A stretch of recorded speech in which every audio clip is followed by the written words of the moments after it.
right, welcome. It's Encore time. Victory Lap, Trailblazer Summit and Symposium. Still got some great people that we need to get up here. Les Brown, Mark Victor Hansen. Thrilled to do it. We started off with a couple days, made it 3 days, extended into the evenings, created a bonus day to kick it off. Still wasn't enough, was it, Adora?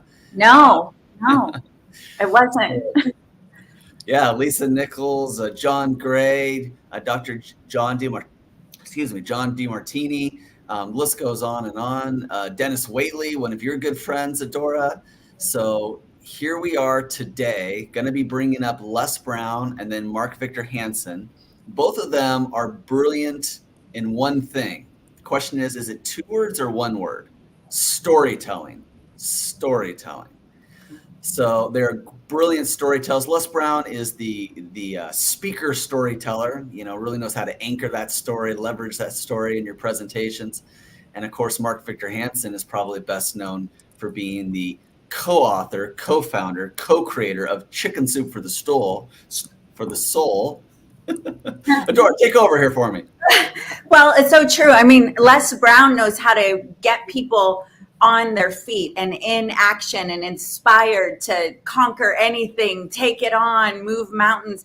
And he goes across generations. My 25-year-old son at 20 years old was listening to him on repeat. And yet he's, been around and been mentor to some of the greatest that we all know now. And then Mark Victor Hansen, his ability to tell a story and to curate stories and to touch the heart and to keep you reading.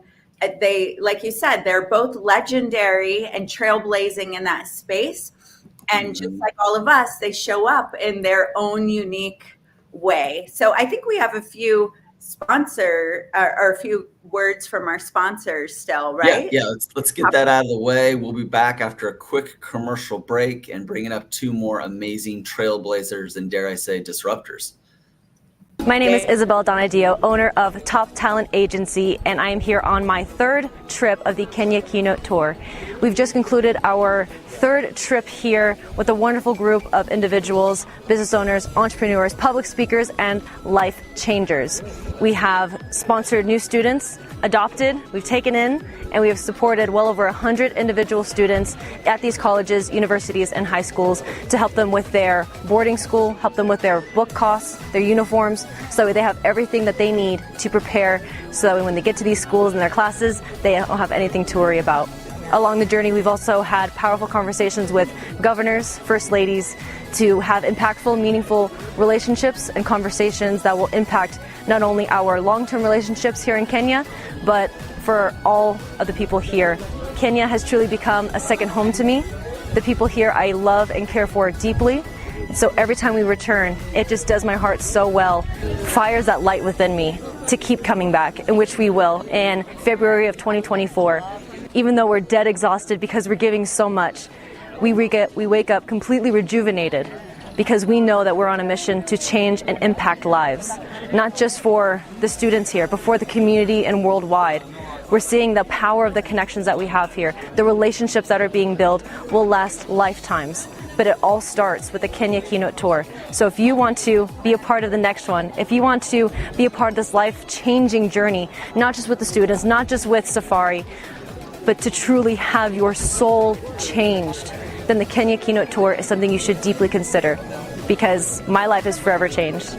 To learn more about Top Talent Agency, you can go to toptagency.com, and to learn more about the Kenya Keynote Tour, go to toptagency.com/Kenya. We'll keep our dates posted. We'll have agendas posted up so you can have every single opportunity to see what kind of life-changing moments you can experience on the Kenya Keynote Tour. Welcome to the Diva Network. Inspired by our hit foodie and travel national TV shows Dining Divas and Destination Divas, we've created the Diva Network to bring more women into a collaborative environment where we can thrive and elevate together. Diva stands for Driven, Inspiring, Visionary, Authentic Sisterhood. Join the movement and be part of the positive impact we are creating together around women empowerment. Network with like-minded women, join us for live events, and even be part of our TV filmings. We can't wait to see you at our next virtual meeting. JoinTheDivas.com. There we go. Join the divas. We'll have Adora back up here in a second. So maybe now's a chance I can talk about her while she's distracted. No, look, the Diva Network has been really exciting. Got to meet some of these people. We're seeing the show that they're putting on. It's going to be up on even more spots, more networks, coming very soon. I'm going to add a real disruptor diva right now, Heather Magnuson. If I called you a disruptor diva, how would you take that, Heather? How would you take that? Oh, a total compliment. Absolutely, a total compliment. Thank you. Okay, good. That's the way it was. That's the way it was intended. That's the way it was intended. So you've got a bunch of things, going on, and you're helping us, co-host here. But maybe tell everyone here that, maybe you're a little bit new to, who is Heather? What makes you tick? And how are you kind of a disruptor yourself? Thank you so much for that. Right now I'm feeling in like fangirl mode a little bit. So you'll have to forgive a little bit of my excitement for getting to witness and be there and ask questions with Les Brown and Mark Victor Hansen. But for me, I'm gonna come from the angle of what they represent to me and how they help me as a disruptor in this world. I seem to have a lot of bravery. A lot of people would say, "Oh, she's so outgoing. She's so extrovert." So not true. It's all a put on. Shh, don't tell anyone.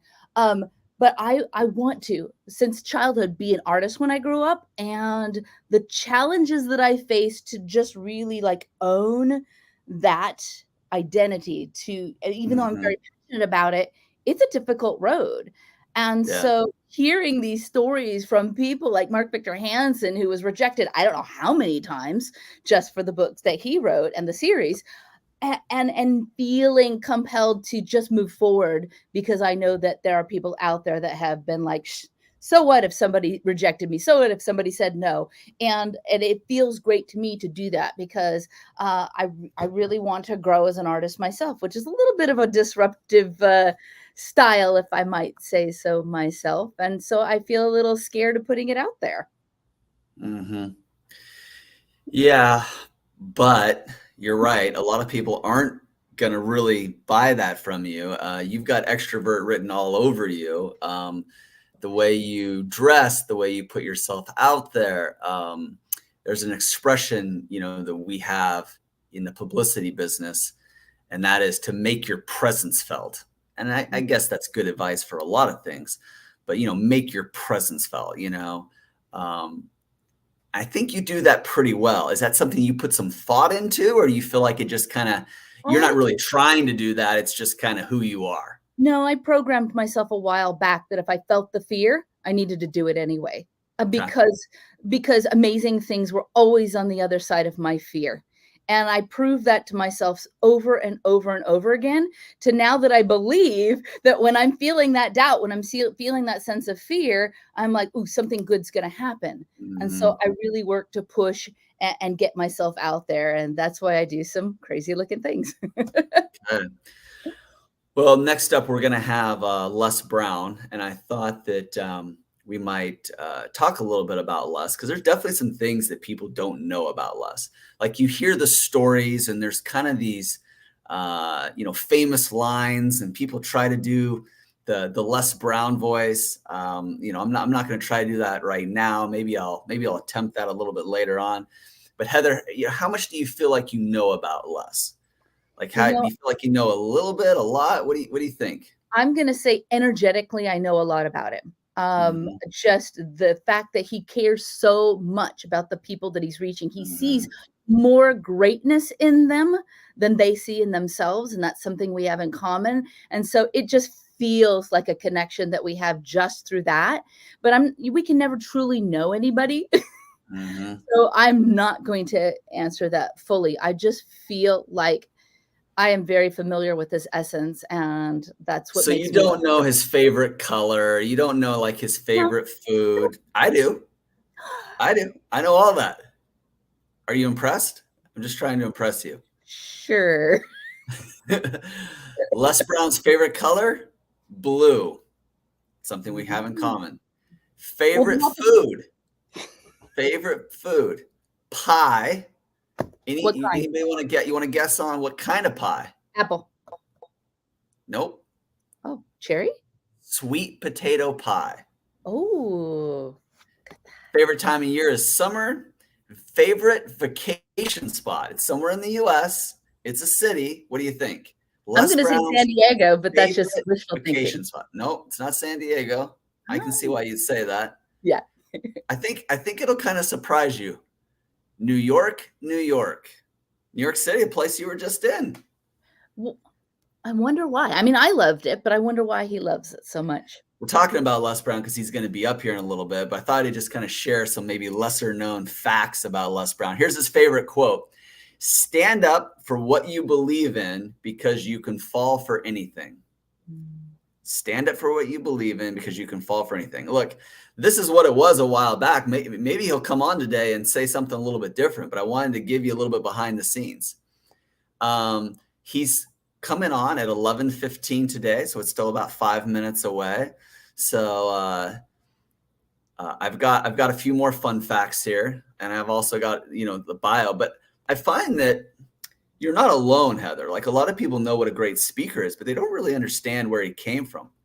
Born February 17th, 1945. Do the math on that one. Do the math on that age. How many years young is he? 80. Born in Miami, Florida. His mother actually, biological mother, actually gave her sons up for adoption when they were 6 weeks old. 6 weeks old. Has a twin brother, if you can imagine that. Twin brother, Wes. When he was in the 5th grade, Les Brown was actually held back a year.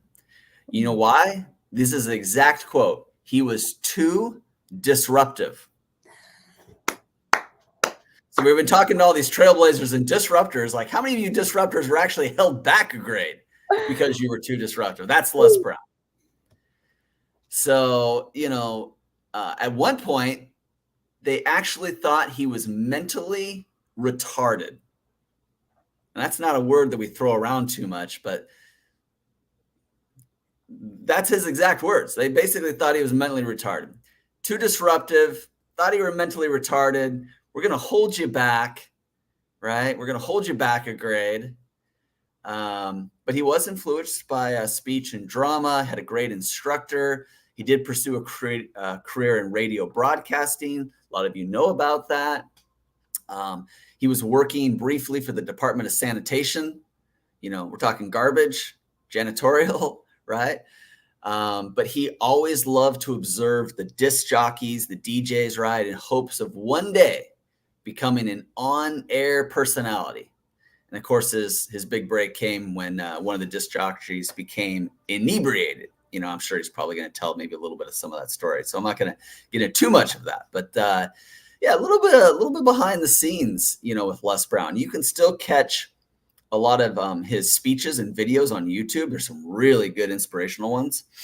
I would also put this up too. Now, this is meant. I'm gonna kind of reshape this as a compliment, Heather. I'm gonna reshape this as a compliment, and I've had something similar happen to me as well. But he's probably the most ripped off voice on YouTube, meaning people take his speeches and they mix them into, motivational music and workout videos and whatever. I think it's meant in good spirits, but I mean, technically these are, copyrighted, inspirational. So no permission? He didn't get asked? No, come on now. Wow. No. But you can see Les Brown everywhere. And how I learned that is I'm like, oh, Les, I love this video of you. I love this video. I love this speech of you. And just like, oh yeah, I didn't know anything about that. Wow. I remember one of the times that I was speaking in Bangladesh, and I had a book there and sold out of all of them I had, which wasn't a lot. I think I brought up maybe 100, 200 with me. And a few months later, they said, David, people love your book here.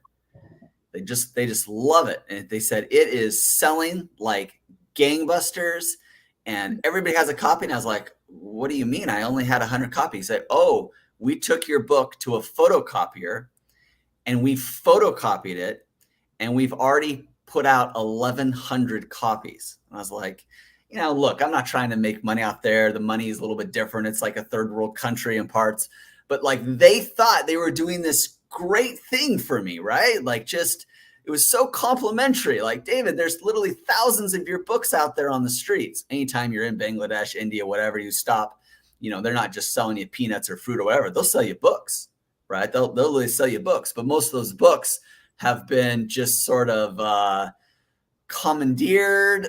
They've been acquired and re-put out there as well. So yeah, so Les Brown is probably one of the most ripped off, we mean this as a compliment, I think he has to take it as a comment, on YouTube. Like his speeches, they're so powerful. Every time somebody wants to create a motivational track, they take his voice, his speeches, and mix them in. So it's like Rocky Balboa, Sylvester Stallone, and then Les Brown, and then Arnold Schwarzenegger, and then maybe some more Les Brown. But he's just mixed in with all the great ones.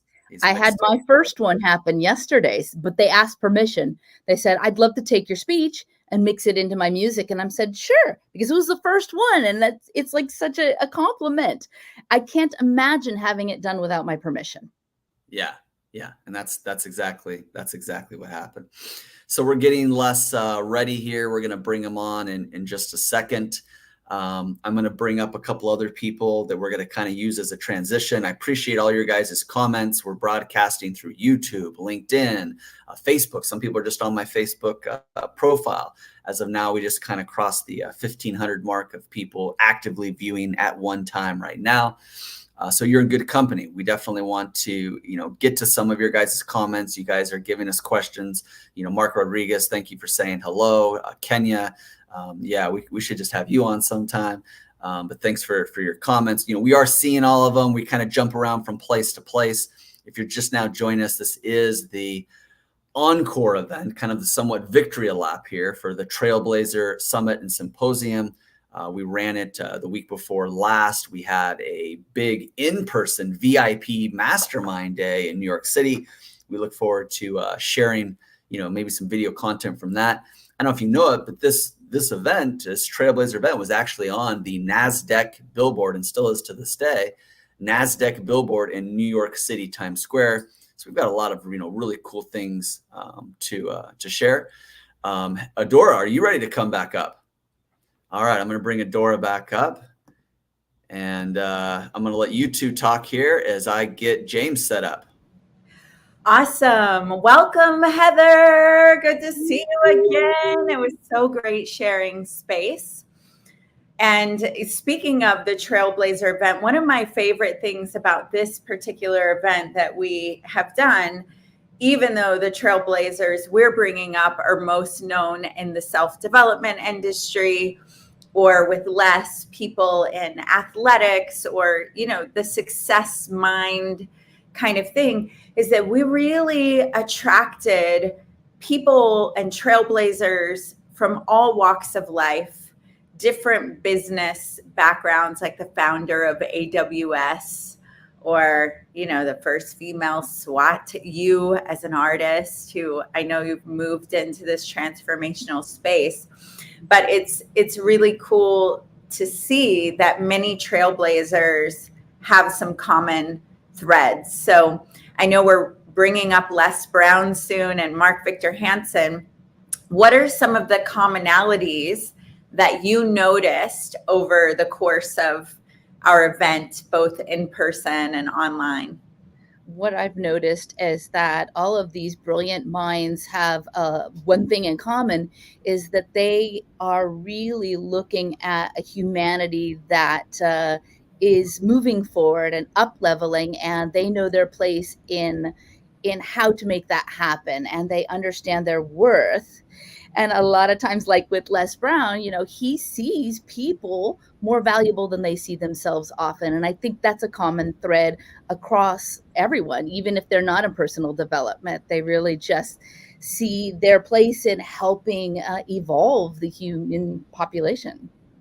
Yeah, it reminds me, I remember once I was doing some research of people that inspire me, and Cher was one of them.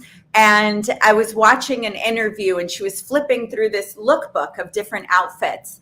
And I remember them asking her, whoa, you were the first one to show your belly button on screen. How is it, people were talking about you, and here are some of the negative things they said about you, as she was describing the different outfits that, she's been pretty iconic and outrageous in her styling. And she went, I was always ahead of my time. So of course, so that negativity of the response of people, the way she used it as sort of a prop up to her being ahead of her time, and flipped that belief to just support her identity. I love that. And I found most of these trailblazers, in some way or another, they had to get comfortable with people not understanding them initially, with people, really even opposing their ideas initially. And then, eventually it's just like they took on this rhythm of when that's happening. For some people, it was still hard. Some people just ignore it. I have one girlfriend, Holly. I can't remember if she's been on. I think she did come on to this round. She has someone hired to sift out the negative comments before she sees them, so that she doesn't have to deal with that. So it seems like every trailblazer in some way dealt with, I don't belong, whether their way is like, I don't care, I've never belonged, that's the point, or their way was like, oh, that's kind of painful, so I'm going to put it over here. Adora, thank you for reminding me of that. And it's so funny listening to your words. I'm feeling like a little triggered, because that's a big fear that I have. And you're right. We've seen so many examples of how people have either used it to fuel them, or somehow like propel them forward, or like the lady that filters things out, which is what I was kind of thinking I want to do. But I want to be stronger than that. I want what they're having. I want negative comments and pushback to like fuel me to move forward. Yeah. Well, and let's be careful what we wish for. We want, but no, I hear you. I heard someone put it perfectly one time. Let your haters be your elevators. And he was talking about how when those comments start going, they actually put you up in the algorithm. So, I love harmony. I love joy. I love us holding each other to the highest standard. And, disruptors often are faced with, if you're doing anything great, there are often going to be people who don't see you, don't get you. And there has to, however we work it out, whether we have people who filter the comments, or we go, like you just said, yes, this is my elevation. It's proof that I'm on track. It's been really interesting to me to see that almost every one of them said at some point, I had to get comfortable, and I had to embrace that I am a disruptor. And some people, they just are born, coming in ready to like start the debate, start the fire, get the but some trailblazers and disruptors, it just happened, and they had to work with that and find, okay, this is who I am. It's happening. How am I going to work through this? And it's just fun to see. They all did it in different ways, but yeah, and I feel you that it was, for some people it's triggering. It depends on what energy we're embodying. Like, and when you go on stage, if you feel a little nervous and then you remember it's not about you, it's actually about service. It's actually about the people that you're serving. When I'm in that mode, like all leathers, paintbrush bloggers dripping and everything, I don't think about me. I think about the mission. I think about the message. I think about the lives that are about to be changed. And then these negative comments, you are reminding me right now, just slide right off. Yeah. And I think, it's pretty cool, because if you're doing anything, it's often the people most of the time it's the people on the sidelines that aren't actually in the game that have something to say. Most people actually in the game are spending their time on their own game, and not that there aren't, debates, and we're in the middle of a presidential debate right now. We'll leave that one alone. But those of you watching and that are commenting or with us, I'd love to hear, are you, a disruptor? Are you someone that you love to raise your hand and start those are people that were born to be UFC fighters, lawyers, debaters. They're captain of they like the rise of just the debate and the disruption for the sake of it. And then are you more, that has kind of come with the territory, but it was tougher for you to deal with that. I'd love to know.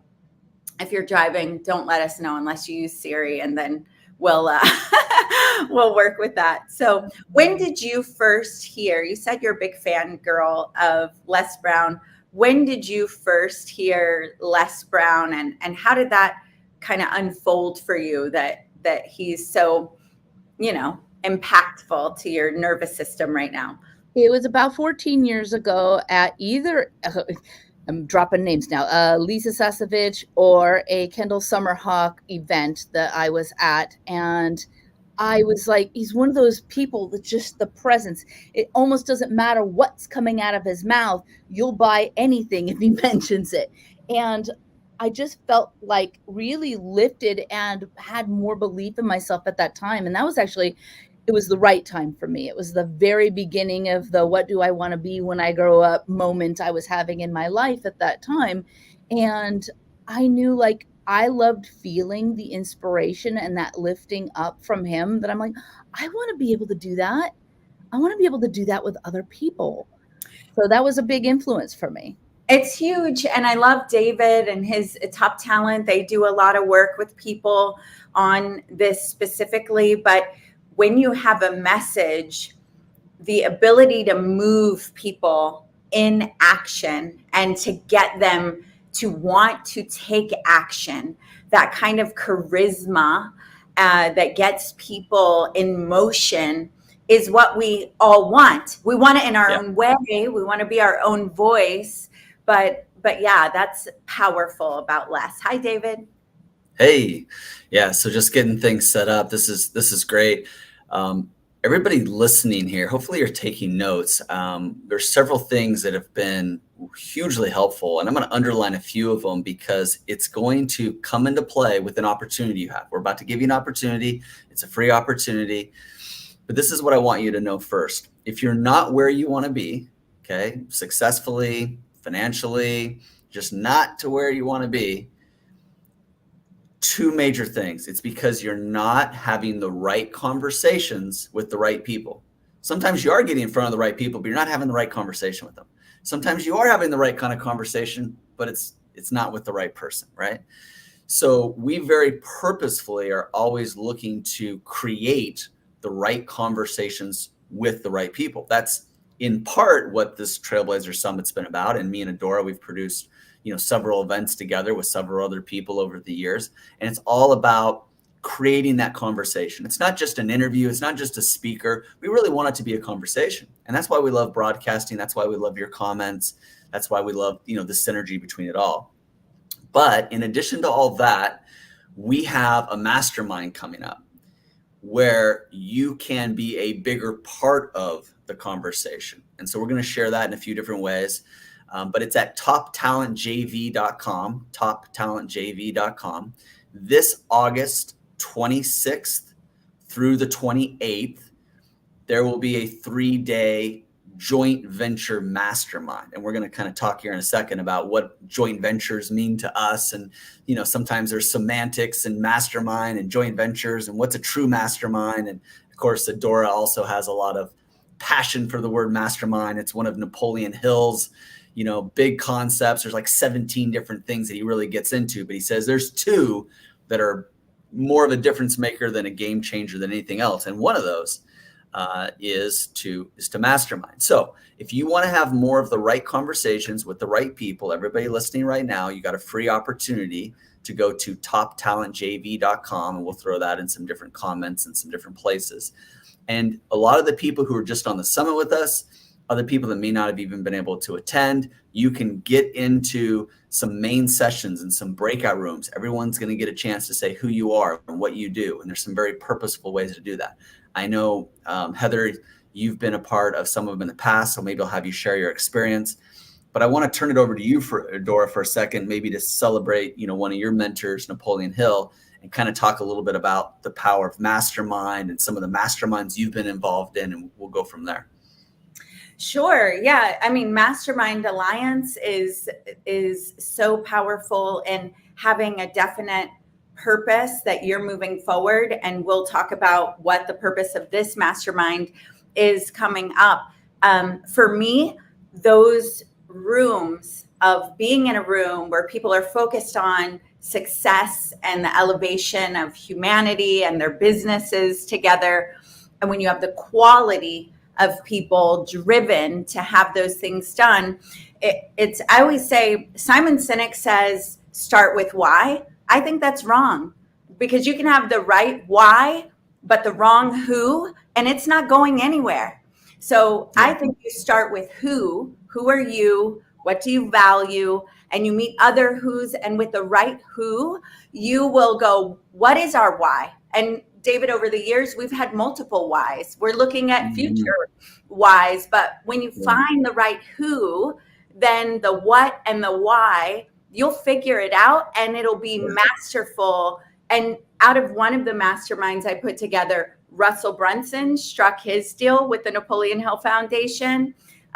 Also, the Napoleon Hill Institute struck their deal. We just signed a deal with Sound Wisdom for new Dennis Waitley material that happened at a mastermind.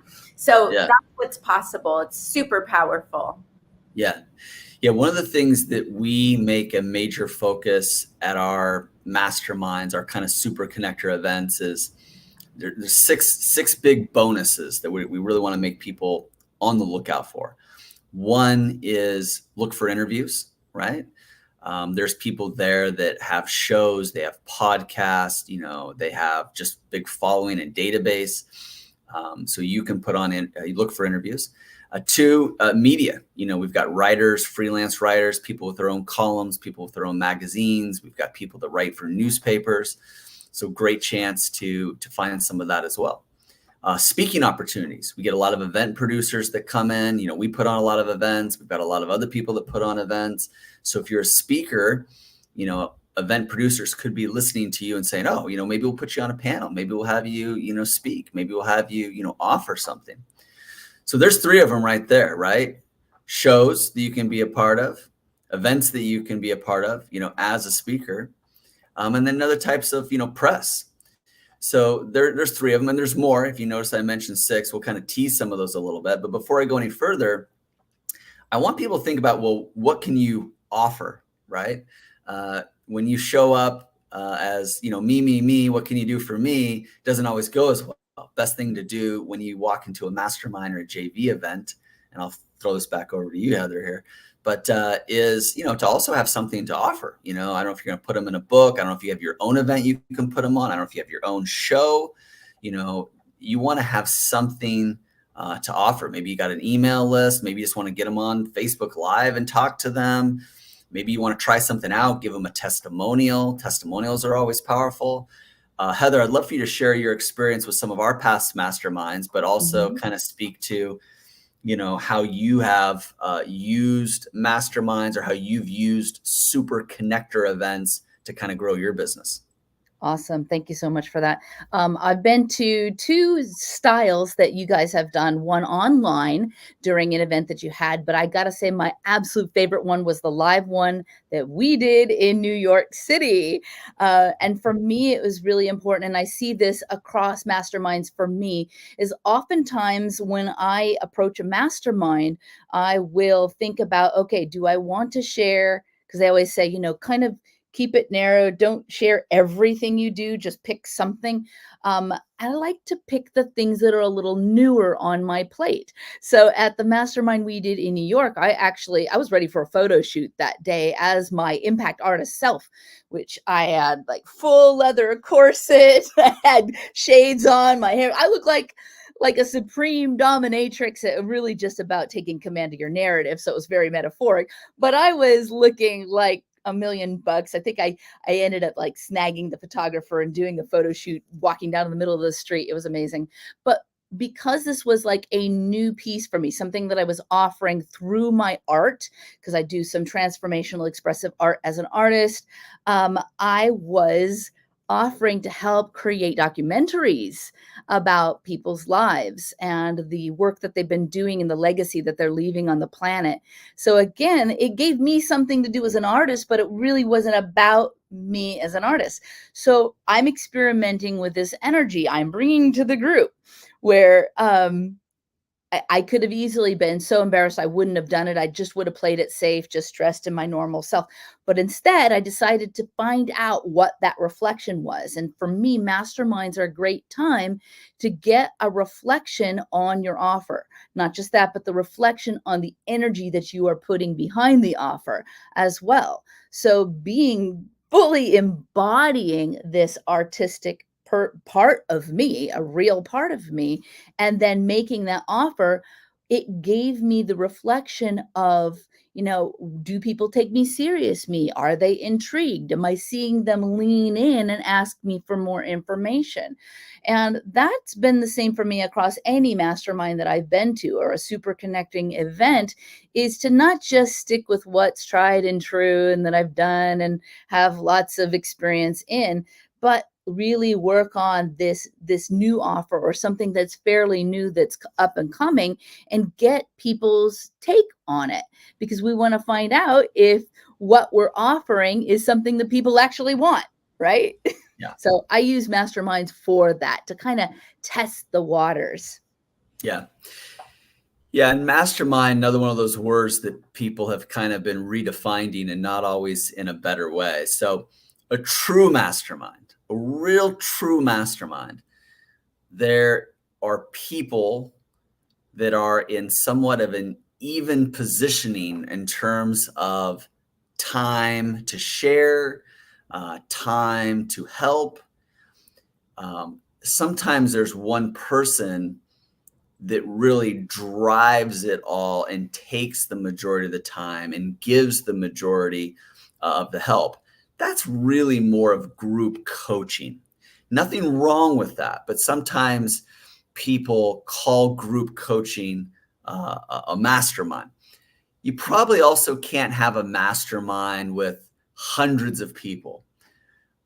Not truly by the true definition, Napoleon Hill kind of definition, because again, not everyone's going to get, to talk. Sometimes we do a session that we call a think tank.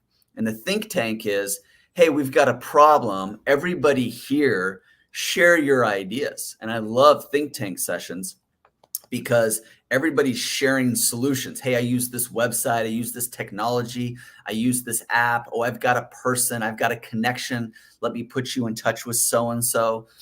Think tanks can be amazing. Think tanks are not masterminds, but they can still be amazing. Group coaching can be amazing, but they're not necessarily masterminds. I'm not sure if you're raising your hand like this because you have something to say, or you're just giving me that. Think tanks can be added to masterminds as well. Yes, absolutely. Right? So I'm sure you were about to get there, so I'm going to shut up now. No. It's fine. We do want this to be more of a conversation. The other part is, we talk about joint ventures. Some people talk about, hey, refer me business. It's a joint venture. Not really. You can be a referral friend. You can be a referral partner. You can be an affiliate. But if I'm referring you business and you're paying for me, that's not really a joint venture. A joint venture is really more like, hey, I want to write a book on masterminds, and Heather, you want to write a book on masterminds. Why don't we write it together? And we're both going to write some, or I'm going to write a lot, but you're going to do more editing, or you're going to do more writing, and I'm going to do more editing, but both of our names are going to go on it, and we're going to share the cost, and we're going to share the responsibility, right? that's more of a joint venture. But a lot of people try to create referral programs and say, oh, it's a joint venture.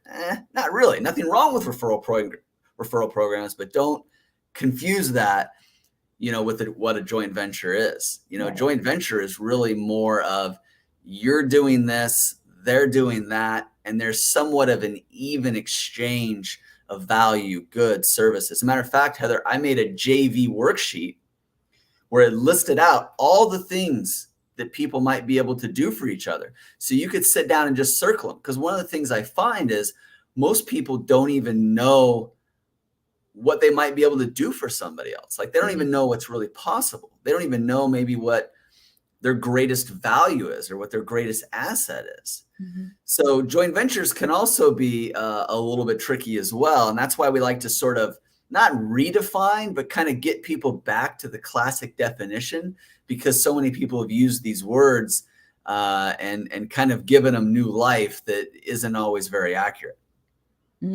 Well, my favorite results from a mastermind are kind of like how you described a think tank. I'm like, okay, I have this product. It's amazing. How do I get it out there? Who do I need to meet? And then just sit back and shut up and let everybody share their ideas, their opinions, or say, hey, I have a connection for you, and those types of things. Yeah, that's good. That's good. I'm going to let you go here in a little bit and be bringing you back up and stuff. But Heather, it's been great having you on. You've got some upcoming projects that you're excited about. I'll give you a second to share any of that in terms of, I know some of it's a little top secret, so I don't want to let too much out, but I know you've got some things going on with Danella. You got some things going on with Tom. I know you've got, some of your own, art and events and retreats going on. From that world, anything you want to share with the group? Okay, well, without naming names, because contracts, the ink is not dry yet. I've got a TV show coming up that I really hope where I get to actually interview a lot of trailblazers, disruptors, and outliers. That's still, like I said, the ink's not dry on that. I have an art retreat. I don't want to call it an art retreat. It's really more personal development retreat, but there is art involved. And there's also some pop-up gallery shows, which are sort of a little teaser of the art immersive retreat that I have coming up, where I'm giving people my tools. They get to actually do some stuff with it. And for me, it's really about helping people step into their power, step into the light, create some social currency so that they can get seen and get their messages heard. Because it's really important for me, because I can't reach everybody, but I can support other people who can. So I love my identity as a show host, as a podcaster, as just a person who can put people on my stages and have these powerful messages be heard by a lot more people in the world. Yeah, that's great. Thank you, Heather. You're welcome. Heather was just in a recent book with us. There was somewhat of a joint venture called The Wild Life. It was all about, free spirit living, how people zag when everybody else is zigging, kind of living life on their own terms. Thank you, Heather. It was great, having you on and being a part of that. We've got a free gift for you today. Another product of a joint venture. It's the Guerrilla Education book. Among other things, I was the former CEO of Guerrilla Marketing. Between me and J. Conrad Levinson, the Guerrilla Marketing co-authors, we've sold over 23 million books in 62 languages around the world. Of course, the father of Guerrilla Marketing, J. Conrad Levinson, gets the majority of the credit for all of that. But there have been some spin-offs, some other guerrilla type things. And one of them is a book called Guerrilla Education, the unconventional ways to learn, profit, and grow.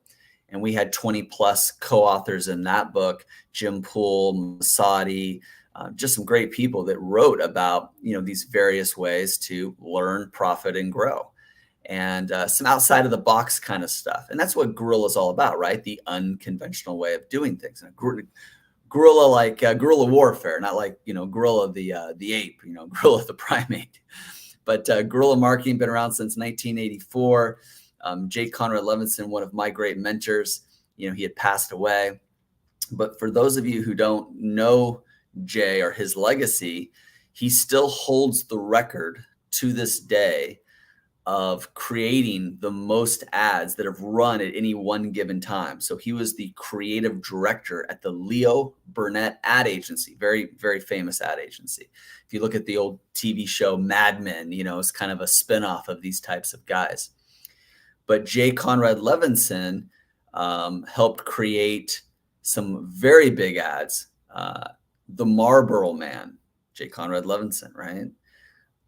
Pillsbury Doughboy, Jolly Green Giant, Morris the Cat, Tony the Tiger, Lonely Maytag Salesman, J. Conrad Levinson, J. Conrad Levinson, J. Conrad Levinson, and the Leo Burnett ad agency. So, Jay was really amazing when it came to advertising, marketing, and he ended up going and teaching at Berkeley University. And his students would say, hey, you had all these, big budgets, big ad campaigns, what does somebody do? Can you recommend a book or something that an entrepreneur, somebody getting started, like how are they supposed to grow? So Jay, went to libraries and did some research and realized there wasn't anything. And that's why in the late 80s, he came out with the original guerrilla marketing book. And that guerrilla marketing book didn't become this like fast overnight success that some people might have think. It took years for it to really catch on. But before you know it, when the walls were coming down in former communist countries in Eastern Europe, one of the only things they had was the guerrilla marketing book. And Jay never believed in making something very complex. He was a big believer in making some complex things very simple. And that's the way he made the guerrilla marketing book. So people that maybe didn't even know English, or maybe people that the book was written in other languages, it was so easy to understand. Other cultures were very able to adapt these guerrilla marketing practices. And so, fast forward to today, guerrilla marketing is one of those things that's like, it's like Kleenex. Like you say Kleenex, but it's just tissue paper. People say guerrilla marketing. Artists say guerrilla marketing, musicians say guerrilla marketing. People just go out and say, oh, I'm doing guerrilla marketing. Like it took on a life of its own, right? But J. Conrad Levinson was the father, of that movement. And there's still some guerrilla type things that are out there today. And what's interesting about guerrilla is something that was unconventional before becomes conventional. So it's not really guerrilla anymore. And then something that becomes conventional, people might go away from, and then it kind of comes back in. So for example, the mail. Remember junk mail? Remember all the things you used to get in the mail? Well, email came along and social media came along. And so we didn't get as much things in our mail. So mail was very conventional. Now, sending things out in the physical mail through like a post office, now it's kind of becoming guerrilla again. It's kind of the unconventional thing. So there's people out there that are marketing in some of these areas that maybe have been abandoned by everybody else. That's what a trailblazer is. That's what a disruptor is, right? When everybody starts doing something, a lot of times the disruptors are looking for what's not being done or what's not being done anymore, right? Where's that blue ocean? Where's that new place, to play? So we've got a gift for you, the latest guerrilla education book. If you go to toptalentjv.com, toptalentjv.com, when you register for this free event, this joint venture mastermind, right, you're going to get some things for free. You're going to get some bonuses. One of those is that guerrilla education book, that guerrilla education book. If you're just now joining us, this is kind of an encore to the Trailblazer Summit and Symposium. We've got a few people coming on today. We're giving out some free gifts. We're talking about the upcoming Trailblazer shows on board, but more importantly, talking about the next opportunity for you to joint venture and mastermind with us for free. So you just go to toptalentjv.com. You can sign up for there, and we'll put you in a very, very special session. We're going to be going to a break. When we come back from that break, we're going to be giving away some more things, giving you more value, bringing on some guests. Thank you for joining us today. Okay. Thank you for joining us. We know there's a lot of places you could be. There's a lot of things that you can be doing. So you always honor us with your time. We're going to make good use of it. Thank you to our sponsors, DC Chronicle, big city newspaper out of Washington, DC, other big city newspapers like the New York City Independent, We love the NASDAQ New to the Street. Thank you so much for your show, and you're supporting us as well. The Atlanta Post, the Diva Network, so many great things. Operation Impact. We just want to say thank you to all of you. Again, we're going to go to a real quick break, a few quick videos for you, and then we'll be right back.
Enjoy presentations with Canva.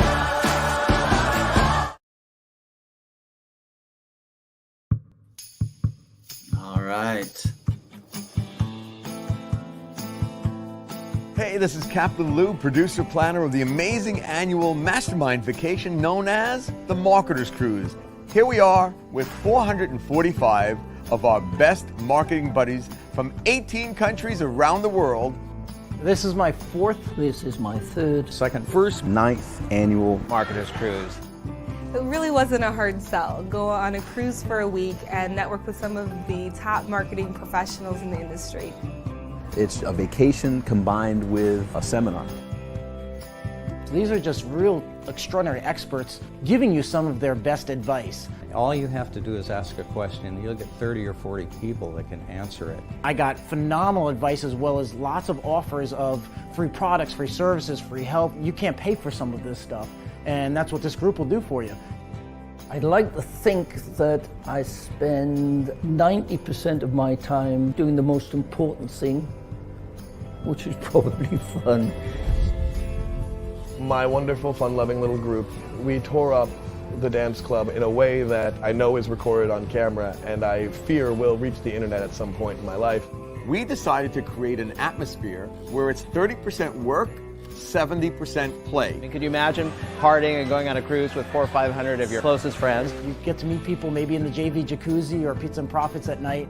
Let me tell you about Pizza and Profits. It's a strange phenomenon. You go up to the pizza place, which is 24 hours. And that starts at midnight. Making new connections. Launching products. Deals are cut. Joint ventures. And just keeps going and going and going and going and going. Some of the people go until you smell bacon. What do you do in your business? Here's what I do in my business. Do you want a pepperoni pizza? Here's a cheese pizza.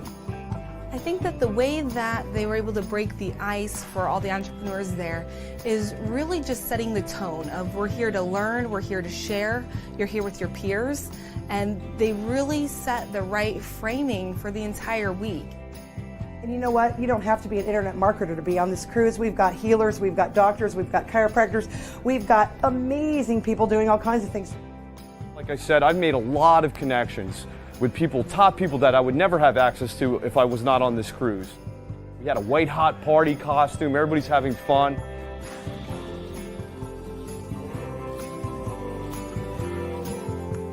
So just from the magic of cruising on the Caribbean Ocean in January on a sparkly ship that has a lot of cool things, entertainment, so you're in a relaxed atmosphere where things happen organically. It's about having fun. It's about making friends, enjoying yourself. And the business comes. And the connections just happen. To me, the important thing is how can we connect and how can we help each other, not how can we make money. Any long-term relationship can't be rushed into, and a period of getting to know each other has to occur. Because once you remove yourself from that context of this conversation is supposed to lead me to monetary gain, it'll lead you to a much deeper gain, which is the gain of connection to another person. And everybody's just out to help you. And I've never been in anything like that before. And when you leave, it's not a business relationship, it's a pal, it's a friend. And that's what the Marketers Cruise is about. It's about friendship.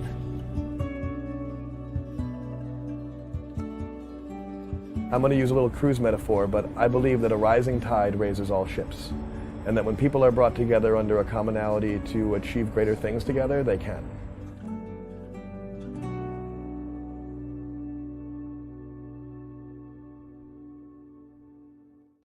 All right, welcome everybody. We have a special surprise for you. This is live TV. And speaking of trailblazers, Coffee Anderson is our next trailblazer, and he has been a Netflix star, is a country music singer that is legendary here. He'll be performing during our first Dining Divas Texas episode at a ranch at the end of this month. And I am so excited to bring him up. So welcome, Coffee, and thank you, Brandon. Welcome, the crowd. How are y'all doing? What's going on? You are wild. Guys, I literally said, Coffee, are you wild? Can you come on right now? The band is actually rehearsing. We have a mega show tomorrow night in the Colony, Texas, for Grandscapes. I think there's 8,000 already slated to come with a fireworks show after. And so we're dialing that in right now. And so I've been busy, but thank God for work. A lot of times people don't have new leads. They don't have opportunities to feed their family, or a lot of times your success and failure has been handed to someone else, and they're in control of that. So thank God that I have people that still want to listen to me and listen to my story and sing. And so, Adora, it's good to be with you. This is speed dating. Hi, family. How y'all doing? So good to be with you, and thanks for taking the time. I know we've got just a little bit. So I want to first start with just how, if people were saying this guy is a trailblazer, why would they be saying that about you? Well, I think for me, I'm going to take y'all back here. The band was going to get going. Yeah. I think for me, I had to find my own way. And a lot of times, I'm going to be here on a call, Bubba. I'm going to throw you out. I love you. You're a good-looking kid. You're smart. I'm not showing you. You're in your undies. Get away. Love you. Bye. Okay. How old is he? He is 12. That's what happens when it's summer. I think for me, I never wanted to find an excuse why something wouldn't work. Come on, somebody. Come on, you're here right now. You said how. Let me on. Go ahead. Right. I never want to find an excuse as to why something won't work. 95% of the fences that you put up in front of your success are mentally created. When someone tells you, it's not that easy, they're lying. It is. When you dedicate yourself, when you wake up and you give your all for it, it's going to happen. And I know that sounds crazy, but you have to find a way. And it may not be easy. And for some of us, I would rather be lucky than good. Sometimes being good makes you luckier. And I tell my kids that. My daughter, for example, she is a gymnast, and and both of them are dancers.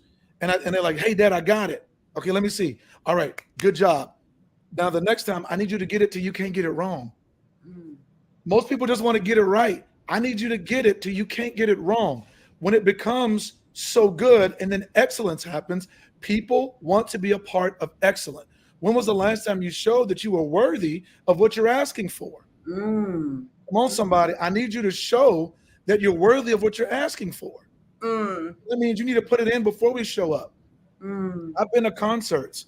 For those of y'all who don't know me, my name is Coffee Anderson. I sing country music. I have a 90-minute, high-energy, family-friendly country music show that can sell beer with the best of them. We also have a 12-episode reality show with a small partner called Netflix, and the show's called Country Ever After. When you show that you're excellent, all of a sudden, brands will depend on you. Dallas Cowboys have asked us to come play a party for them.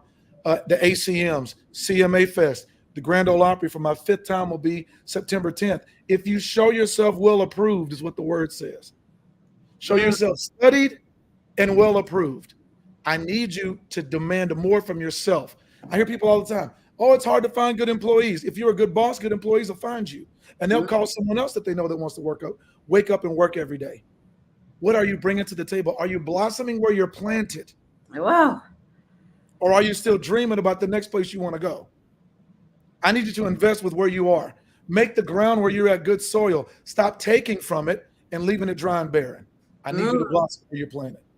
I'm going to have to hit the replay on this.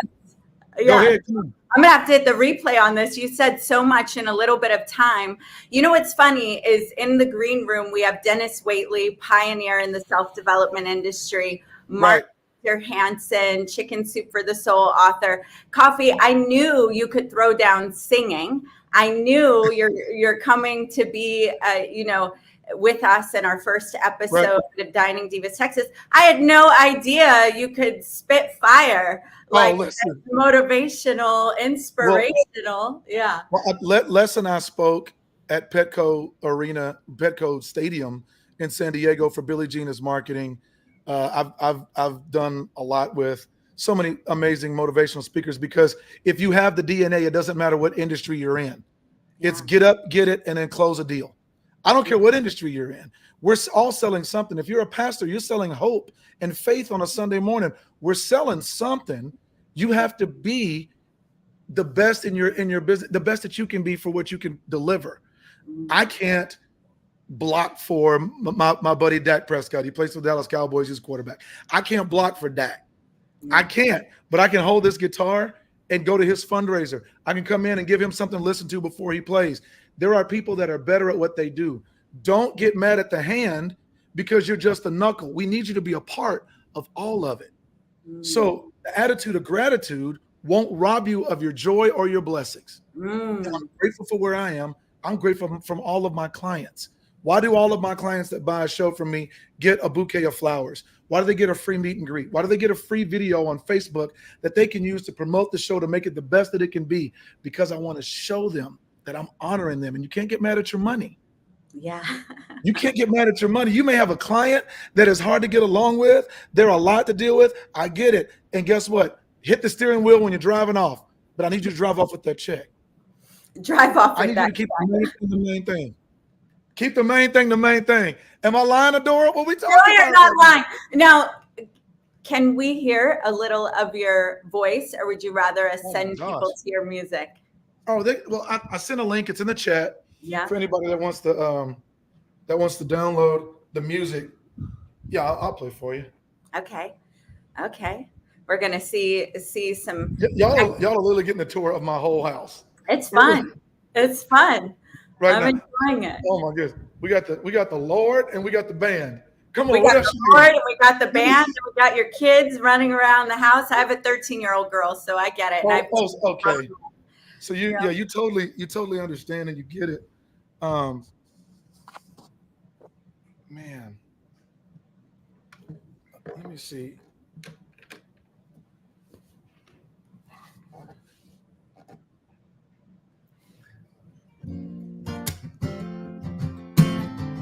This song is called Cowboys Like Me.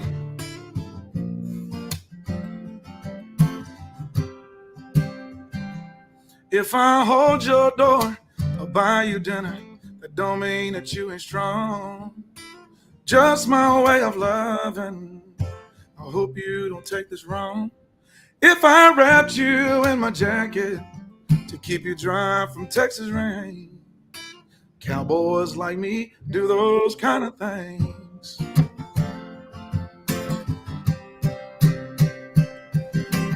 Oh, lover, my desire will never change. I just as sure as horses are running wild on an open range, I will honor and I will love you every breath of every day. 'Cause cowboys like me do those kind of things. She was rocking back there and smiling ear to ear. I'm going to bring just before, David, I think that we ought to bring Mark and Dennis up just to say hi before we move to Mark and then Dennis. Before y'all delete me, y'all put baby in the corner. That was amazing. Yeah. And you were so awesome just jumping, jumping to the opportunity. You've got your band practicing, big show coming up. Thank you. And I know we could go deep on how you paved a path with, so we'll have to bring you back. We'll do it next time. I just want to encourage everybody, put your best foot forward. Your clients deserve it. Your family deserves it. Put your best foot forward in your relationships, in your marriage, in your work. You got this. Your country cousin loves you. Wish you all the best. Appreciate it. Before you go, because Yes, I want to honor you. We have Mark Victor Hansen of Chicken Soup for the Soul. And come on, I got your book in the house. Man, Bless your heart. Thank you, Coffee. You took some of my money. Look at that. Attaboy, Mark. I have shoes because of you and my grandkids. Thank you. Just like Dennis. Yeah, so I wanted to let those guys say any words to you because you were really flowing with some excellent wisdom right there. Dennis, anything you want to say before we let Coffee go? Hey, Coffee, I love your hat. I love your voice. I love your energy. I love your house. And I benefited greatly. I was rocking with you. Oh, good. I appreciate it. Thank you so much. Thank you for investing and putting your gifts out there so people can learn from you. Thank y'all. Congratulations on Netflix. Congratulations on the Netflix deal. Indeed. Mark, anything you want to say before we let Coffee go? We're proud of you, and the best is yet to come because you're talking about God is exponential, and you're made with infinite stuff, so you've got an infinitely good future, and thank you for sharing that with everybody watching. I received that. I appreciate it. Thank you, Mark. Thank you, Adora. Can't wait to see you in person. Give you a big old hug. All right. Bye. Thank you. God bless y'all. Thank you. See you. Thank you. All right. Didn't ask for permission or go with show flow and throw in Dennis and Mark up here. David, where would you like it to go? Because you're an equal leader here, and I want to let you take it. Yeah, well, we're gonna give Mark some one-on-one time like we did with Dennis last week. But I thought it would just be cool to have the two of them up here together for a little bit. This is quite the all-star lineup here. Thank you for coming back, Mr. Whately, and being the opening act for Mark Victor Hansen. Just kidding. Listen, I'd be his lounge act anywhere. Mark, I love you, man. I haven't seen you in so long, and I just want to let you know that you're. I may be the poet laureate to you, but you're the mentor to me. Wow. Well, Dennis and I have been on programs starting back in the Deep South with Zig Ziglar's brother, Judge Ziglar, which I don't know if he remembers the prehistoric days when dinosaurs roamed the earth. People were listening to him. No, I remember Judge Ziglar. You remember he said, "That's a name, not a title." Yeah. Because everyone thought he was a judge, but that's just his name. Like, Zig had the brothers that had the funny names, but you and I were there, and you were younger than me, but you were already making your mark, Mark. I was hoping to grow up and become remarkable, so you'd write a poem about me, Dennis. Dennis and I are great friends. We think the world of each other, and he had no better sense to come to my 60th birthday and bring his family to meet my family, and I was very touched and very thankful for that, and have been always. That was Mark, that's a long time ago, Mark. Yeah, I didn't invite you to my 91st birthday because I wanted to get my hair done and change the color back to the way it used to be before I saw you. But when you are having your next 92nd birthday, please put us on the A party list. And I'm sure everybody here would like to come. And you ought to charge them for it. Charge them for one day, and then we'll meet privately the next day. Well, it's so good to see you. It's so good to be on with you. Ditto. Dennis, I don't think Mark knows about the book that you're writing right now. Your big legacy love book. Maybe you should tell him about it. I mean, you're going to tell everybody, but tell Mark about it. No, well, Mark knows that I never talk about my books, which is why I haven't sold as many as he has. But he's sold more books than I've had words. That's a lot. I need to put that. I'm going to have you quote that, then. That's good. I have a 45-year sequel to The Psychology of Winning. It's called The Psychology of Loving. Okay. And when you're 91, love is about all you got.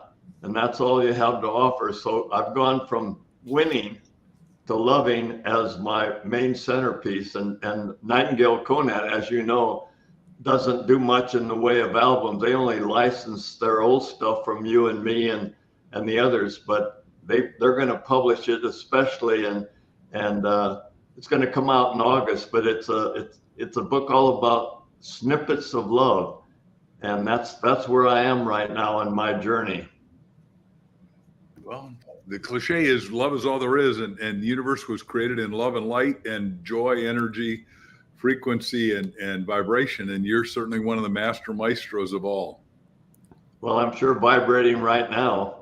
Well, that's what keeps you alive. I mean, people, I can't talk for Dennis on this one, but everyone says, well, you know, two things. First of all, how do you live so long? And one is, I've got a goal to be 127 options for renewal, because Dennis and I do believe, both of us, that you got to put your goals in writing. But the fact of the matter is that if you don't have something to be passionately purposeful about, you have no reason to be, and your subconscious starts to shut down, because Dennis and I both taught the mind is teleological, meaning it goes towards what, you know, you set as a directional compass. And both of us had a North Star, and I think I can talk, and Dennis, you're allowed to disagree with what I say, but I don't think you will. We have been here for maximum service to the humanity to see if we can't up-level the whole thing. And the world has never been better off, never less crime. Well, it seems like there's a lot of crime, but more people are fed better because of industrialization and electrification and computerization and the internet than ever before in history, and it's going to keep getting better. I agree with you completely. You know, and this is the best time of my life. I've been more successful from age 60 to 85 than I was early in my career. So I've made more money, more friends, learning more in the last 20 years than I learned during the first part. So the word retire is a silly word. It means go to bed or no longer relevant. Let me hitchhike on that. I wrote a book with Art Linkletter, who you kids may not know, but I guarantee you Dennis does. And he had 3 TV shows at once and walked from each one of them every day. Kids said the darndest thing, people are funny house party. But we changed the book title from retire to put on new tires and go in a new, better, healthier, happier direction. And that's what Dennis is saying, is that, and I want to hitchhike on, is learning, because both of us have been into lifelong learning and teaching others to do the same. The people that stop learning start dying. And what happens is, Dennis, I want everyone to be fulfilled in their mission. And I define empire now as living a life of constant contribution, creativity, contribution, charity, from which you never want to retire. Because why would Dennis retire when he is the poet laureate of America? I mean, we need more poetry. We need more love. We need more heart and soul connection now than ever before. Yeah, I'm just a walking lyric, you know. As Mark Victor Hansen knows, when I get up on the stage, people say, that guy just recites poetry all the time, and we don't know what to write down. Where Jim Rohn gives you action steps and Mark gives you all this information, Dennis gets up there and recites Someday I'll, or you can be a total winner even if you're a beginner. If you think you can, you can. If you think you can, you can. And all of this stuff. But I'll tell you one thing, it's easier to remember things that rhyme. So I'm a walking commercial, and I'm a walking commercial for the good life. And one thing, Mark, that is really important to me is that at United States International University, Jonas Salk introduced me to Viktor Frankl. Yep. And when Viktor Frankl was at USIU, he said, you need a purpose behind the purpose to stay alive. So you need to be knowing where you're going and what you're doing and have a passion to your purpose, or there's no reason to stay living. And so he wanted there to be a Statue of Responsibility on Alcatraz to match the Statue of Liberty. So unless you're responsible by constantly making the world a better place, why live? So why play golf every day, which is something that you like and that you're good at, but you're not learning anything new and you're not contributing anything? I would say if you love golf, then be a golf teacher to younger people, or play with people who are better than you so you can raise your game. But one thing, if you're learning something new, So that's the way I live. Always looking forward to what I can do more to help other people, planting shade trees under which I myself will never sit. If life is a garden, then I'm a gardener, and my garden is never right. But boy, I'm telling you, I need a passion out in front of me, at least 6 months out. Now you'll probably live to be 120. I have a coffee cup on my coffee table that I look at every day, and it says, "Happy birthday, 100, 2033." And I'm drinking out of that coffee cup and looking at it and saying, I'm coming. Just remember, I'm keeping you on that table because I'm looking at you. So I'm looking forward to, I'm not going to celebrate again till 95. So when I'm 95, we'll get together. Maybe Brian Tracy lives about 10 minutes away, and John Azareth lives down here. But Mark, you live up north a little bit, but we'll get together. And I'll be 95. I'll be shuffling along like Tim Conway on the Carol Burnett show. And I'll be shuffling along saying, "Is that you, Mark?" And you'll say, "Of course it is. You know it's me." And I said, "Well, I didn't recognize you because I got these bifocals now." But one thing is sure is that I am re-inspired and I'm retried, but never retired. Because I've had too many people say, "I'm really tired. I'm going to retire now," and they go to bed because they're tired. And I want to be retried and re-inspired. And just being on the show with the four of you right now and whoever else is watching, man, that turns me on. That makes me want to go out and smell a rose and help a dog. Well, let me just add to everything he said that's just for fun. I now live in Scottsdale, Arizona, which is wonderful. We have the top of the hill here in McDowell Mountain Ranch. Anyhow, we're at the 90th birthday of your friend and mine, Harvey McKay, the guy who writes How to Swim in Sharks and Not Get Eaten and makes more envelopes at McKay Envelope than anyone alive. And he had 300 of us for 3 days to be with Elton John and everyone else. Sort of extraordinary. So those of us that are maybe the elders of our time, like you're saying, need to keep sharing and keep inspiring the young. And what Art and I wrote in our book, How to Make the Rest of Your Life the Best of Your Life, is that you got to befriend 2 20-somethings every year of your life after you're 30. And most feel that the most dangerous place in the world, as far as I'm concerned, and you are allowed to disagree, is the villages where everybody's over 65 and they're rich, but every night they talk about, well, Harry died last night and Sally night before. I think I'm tonight. And that's what you were saying.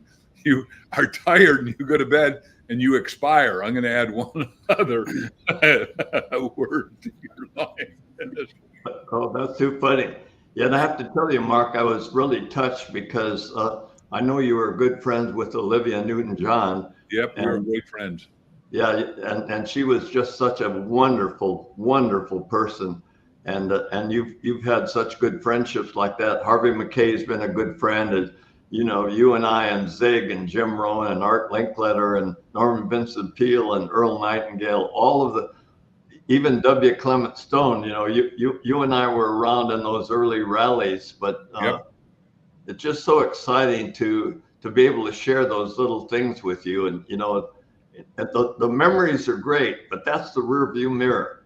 So the rear view mirror keeps me learning and overcoming the mistakes I made back there. And also my memories are back there, but I'm looking out the windshield, boy.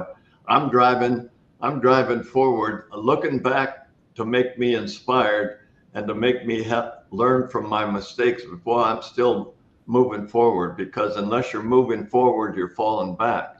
And no one knows better than a 91-year-old. If you don't use it, you will soon lose it. Every function of your fingers, your eyes, your ears, even this mouth that works more than it should, every single part of my body needs to be exercised, because when you're in bed, that's the worst place to be except to sleep. You never want to be in bed. My only dread is to be in bed except to sleep. So that's the only time I get in bed, and I make sure I make my bed at 6:30 in the morning so I don't get back in it because I'd be tempted at my age maybe to take a little nap, but I take my naps in the chair outside with the birds. So anyway, I'm feeling great, Mark. It's so great to see you. It's great to be able to share a little bit more, but I was so excited when Adora, this ability to share again. We have so many stories. I mean, we have more stories than, I just remember so many things that we used to laugh about when we would be on the positive thinking rallies. And then when we do all the, there's Amway and New Skin and Herbalife and Jim Rohn with Herbalife, and you're traveling and you're telling people how to write a best-selling book, and I'm telling them they should try to be a salesperson and an author, and you're telling them, of course, today you can't be a bestseller unless you are able to portray yourself and have connections.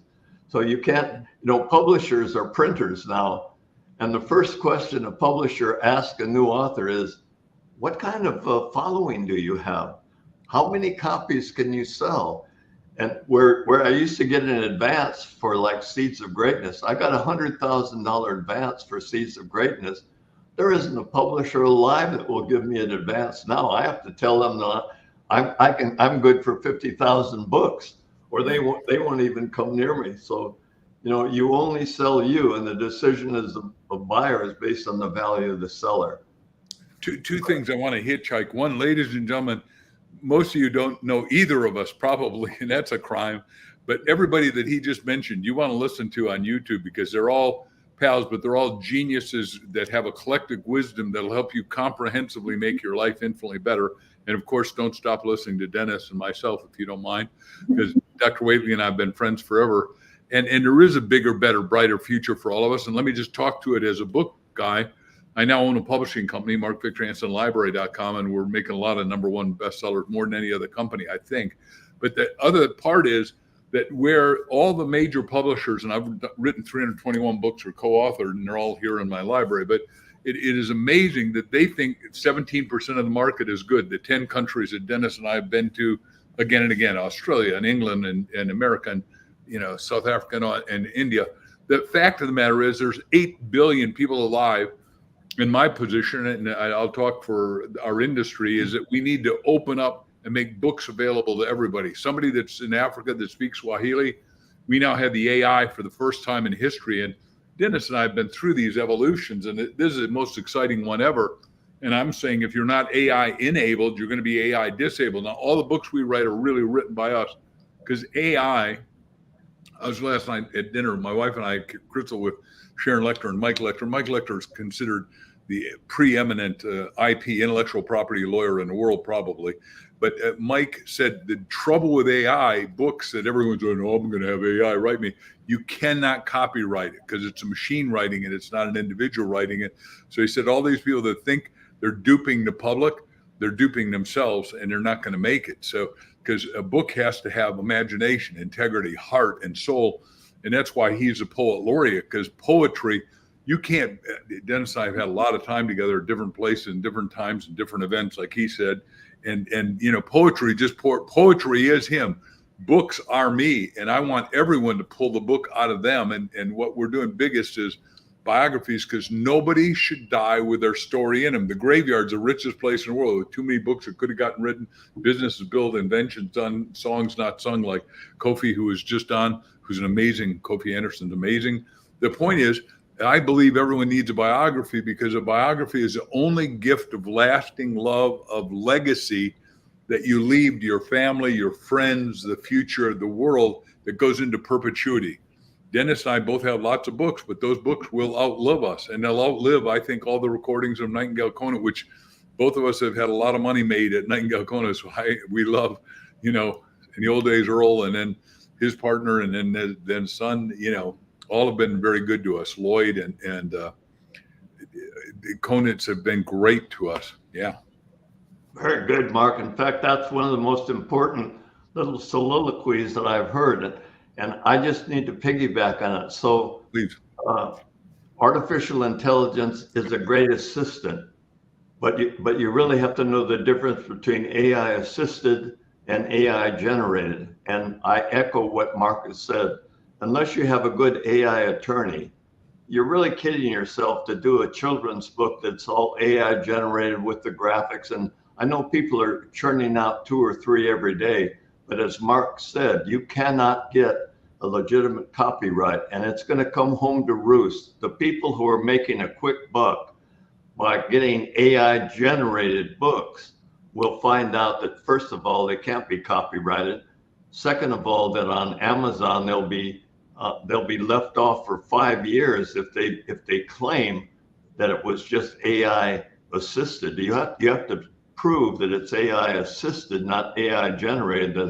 There's a human imagination involved.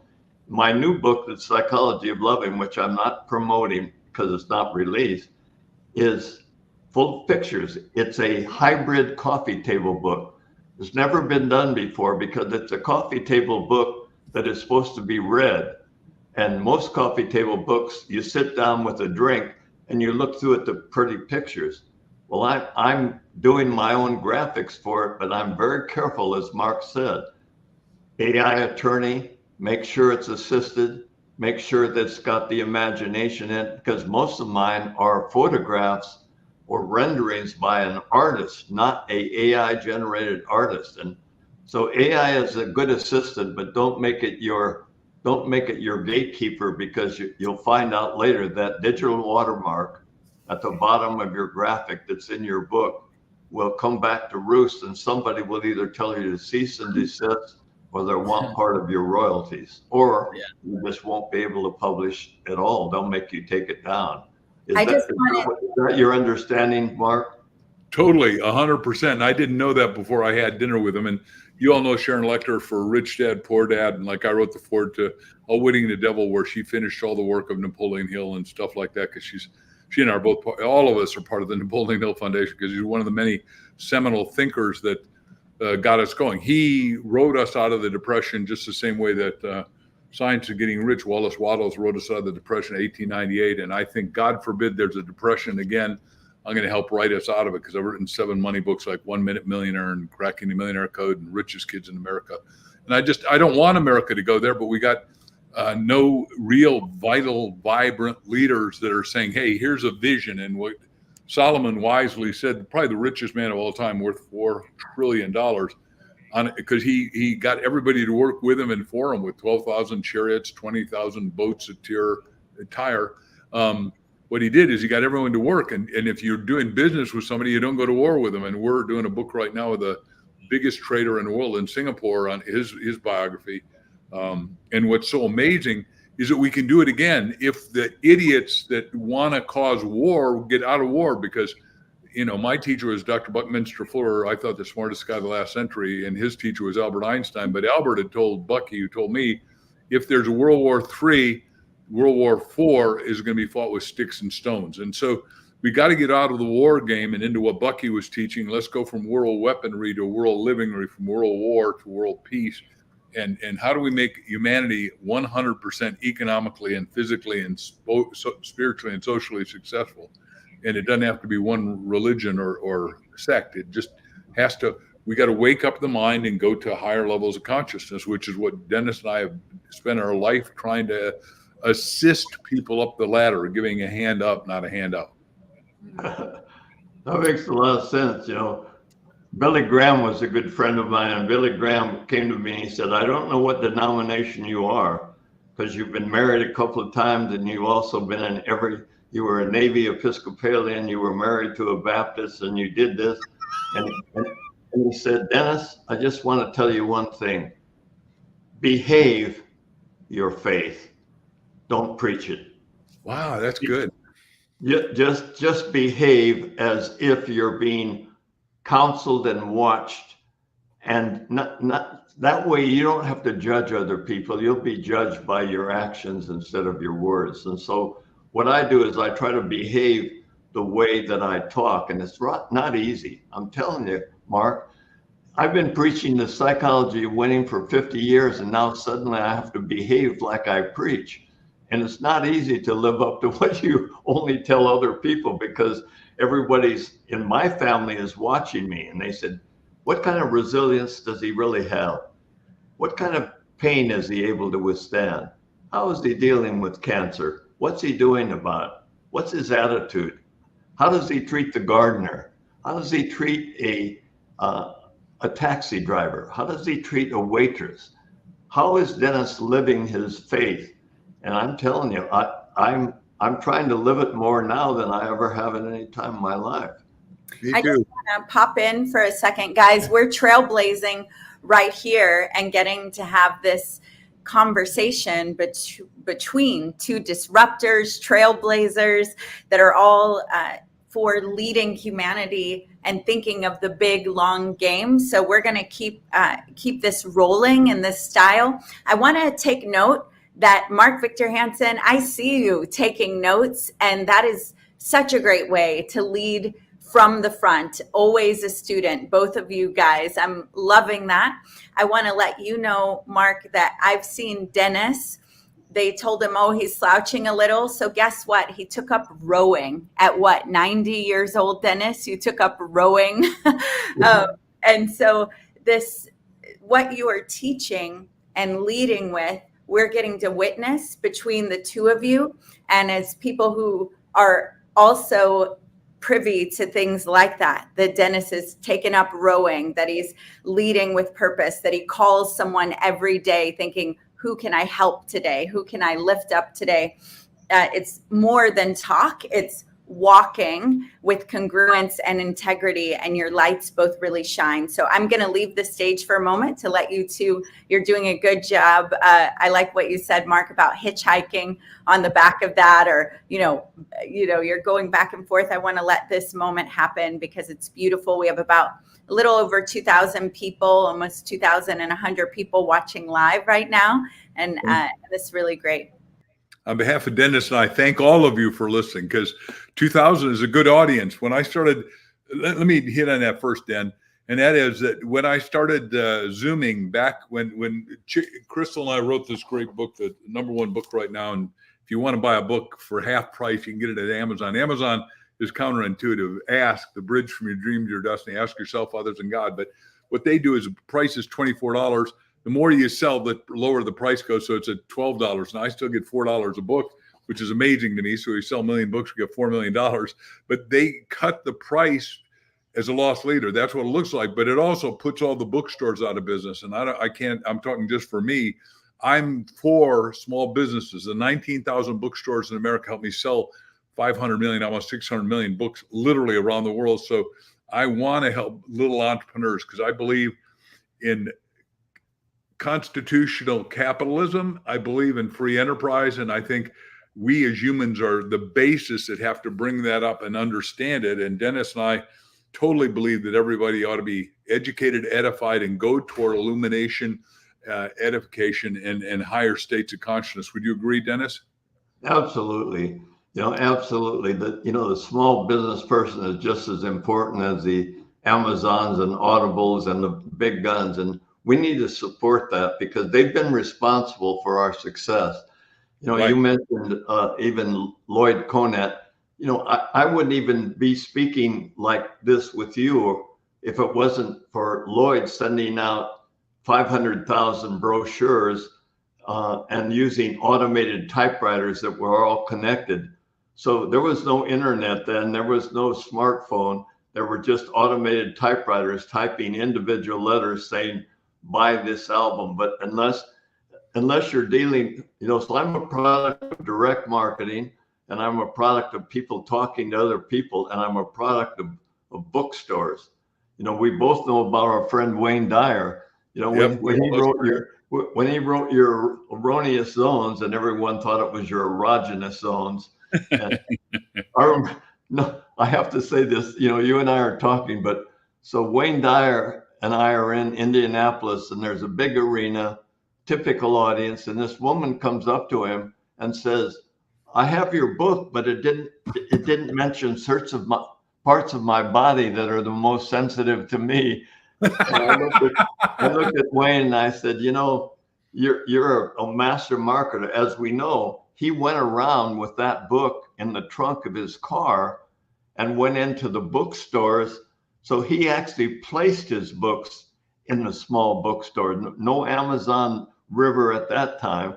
And so you and I are products of small business people who are, and so I'm really totally for what you just said. Edify the little person and don't just try to put the little guy out of business. Yeah, and we by the way, let's talk to that just in a bigger way, and that is that what the world needs now is more entrepreneurship than ever. And an entrepreneur really, I define it very simply. It's somebody that sees a problem, solves the problem, scales the problem, makes a vast fortune, and sources and serves everybody with their charity and all the people that they hired, making everybody better off and no one worse off. So if you look at that definition of mine, and if you got a better one, I'll listen to yours, but that's the one I created, is that we need more entrepreneurs because we got 8 billion problems on the planet right now. And we got the first time ever that thanks to the cell phone and the computer and Starlink with my hero, Elon Musk, we can get to everybody for the first time, and you can make a big dent with a small market and make a big fortune. Absolutely. Well, my heroes today, I'm a deep follower of Jordan Peterson and Musk also with Starlink and everything he's doing. He's a real entrepreneur, and he's really thinking about the future. He's not thinking about himself because he's willing to sleep. He's willing not to spend his money just on toys. He believes that he who dies with the most joys win rather than the most toys, because the toys are sold at a flea market at 1% of the value. But the entrepreneurship, Mark, I believe completely like you do, and I don't have a better definition, except that I do know that personal significance is more in the way that the people. You'll find your significance, and it's more the people who love you, but you find the material significance will be in the philanthropic ways in which all the money that you work so hard to make is redistributed for a cause that is much bigger and much scale larger than you ever dreamed. And that's what I'm enjoying. I'm enjoying giving away the fruits of my labor to people who not only need it more, but will take it and make it grow more. And this gives them the opportunity, and it gives you and I a tremendous feeling that all the labor we put in was a labor of love and is increasing rather than decreasing in the world. And the other thing that I just want to say is that all I can do is control my own behavior, my own thoughts. So I don't hate. I'm not part of the haters. I'll never go on and hate anyone. That's the worst use of your emotion, is to hate something, and that hate is what drives you. And there's so much hate in the world that I think it's incumbent upon us to make sure that we're walking on the what can I do for you instead of what can I tell stories about you. And I think we're lacking that kind of leadership in the world right now. So we have to be a walking example of what we believe in, because I'm a guy in search of leaders right now. And it's hard for leaders to step up because they can't be elected because they're not celebrity enough or woke enough or whatever enough to get in. No, leaders have to be volunteers. And I apologize, Dennis, you're going to have to take this on. I'm going to put it all on your shoulders because I apologize. I scheduled something else. I thought we were only going to be together for a half hour. And I got I know, and I've talked more than you have, but I want to. No, it's been brilliant. I don't believe that at all. You got lots of great stuff to say. I'm just going to give the whole platform back to you and to our dear friends here. Thank you. Okay. Mark, thank you so much for coming. I really enjoyed your laughter, and what you all curated or created together here was more magnificent than we had planned. And so we'll definitely have you both again. Thank you, Mark. Thank you, Adora. And I know you've got somebody waiting, and I want to give all the time to people who deserve it. Well, no, I'm bringing up Heather, who has been eagerly waiting to ask questions and to spend time with you. So if Dennis, we still have some time with you here? Sure. All right. Well, thank you. So I'll remove myself. And Heather, you can take the stage with Dennis and ask more questions. Go deeper. Brilliant. Thank you so much. Actually, thank you and hi. So actually, Adora and I were talking about the concept of fear of rejection earlier, and I'd like to kind of rewind. I know that might be something for you to like go way back in time, and because right now I experience a little bit of fear of success, and most of that is really just because I'm afraid of coming up against that resistance and watching social media feeds with all the people that just want attention or trolls or whatever you want to call them. Can you tell me a little bit more about your own experience with like maybe getting through it, getting over it? What did you do? That's a good thing. Well, one thing I do is that I'm used to rejection because I grew up with it. So I kind of have a Venetian blind. I pull the curtain sometimes. I listen to the dull and ignorant because they too have their story. I make room for other people's opinions in my life, but I don't let them influence me. And this is really difficult, but my mother was the most negative person I've ever met. Even to the day she died. In fact, the day she died, I held her in my arms. She said, "I was a terrible mother, wasn't I?" And I said, "No, you were great. You brought me in the world. I love you. I understand why you've been depressed much of your life, but I love you and thank you." And I brought her a rose on my birthday, and I did that. But what I've learned to do is I've learned to make room for the opinions, and I've always been able to say, I can understand how you would feel the way you do, but I just want you to know that I happen to have been raised differently and I've experienced differently. And so my diversity comes in the background and the information I have. And what I've been able to do is not have other people's rejection of me be a rejection of my personhood. And it's really hard because I've been a people pleaser, because to overcome the negative self-esteem that I had with my mother, I was a people pleaser. And I would always try to please everyone. And I was one of those that said yes and yes, and I would help them. And I had trouble. I was an imposter. I was somebody that was a good Samaritan every time. And they called me the guy that couldn't say no. And they call me Mr. Wonderful because Mr. Wonderful never had a negative thing to say about anyone. But through the years, and especially the last 20 years, I've learned how to say, I would love to, but I'm already booked. Or I would love to do what you can, but I have a commitment that I keep. So instead of saying, no, I don't want to, no, I can't, or no, you're wrong, I'm able to do it gracefully, but I've learned to say no. I've learned to say, I understand and appreciate your belief, but I happen to believe differently.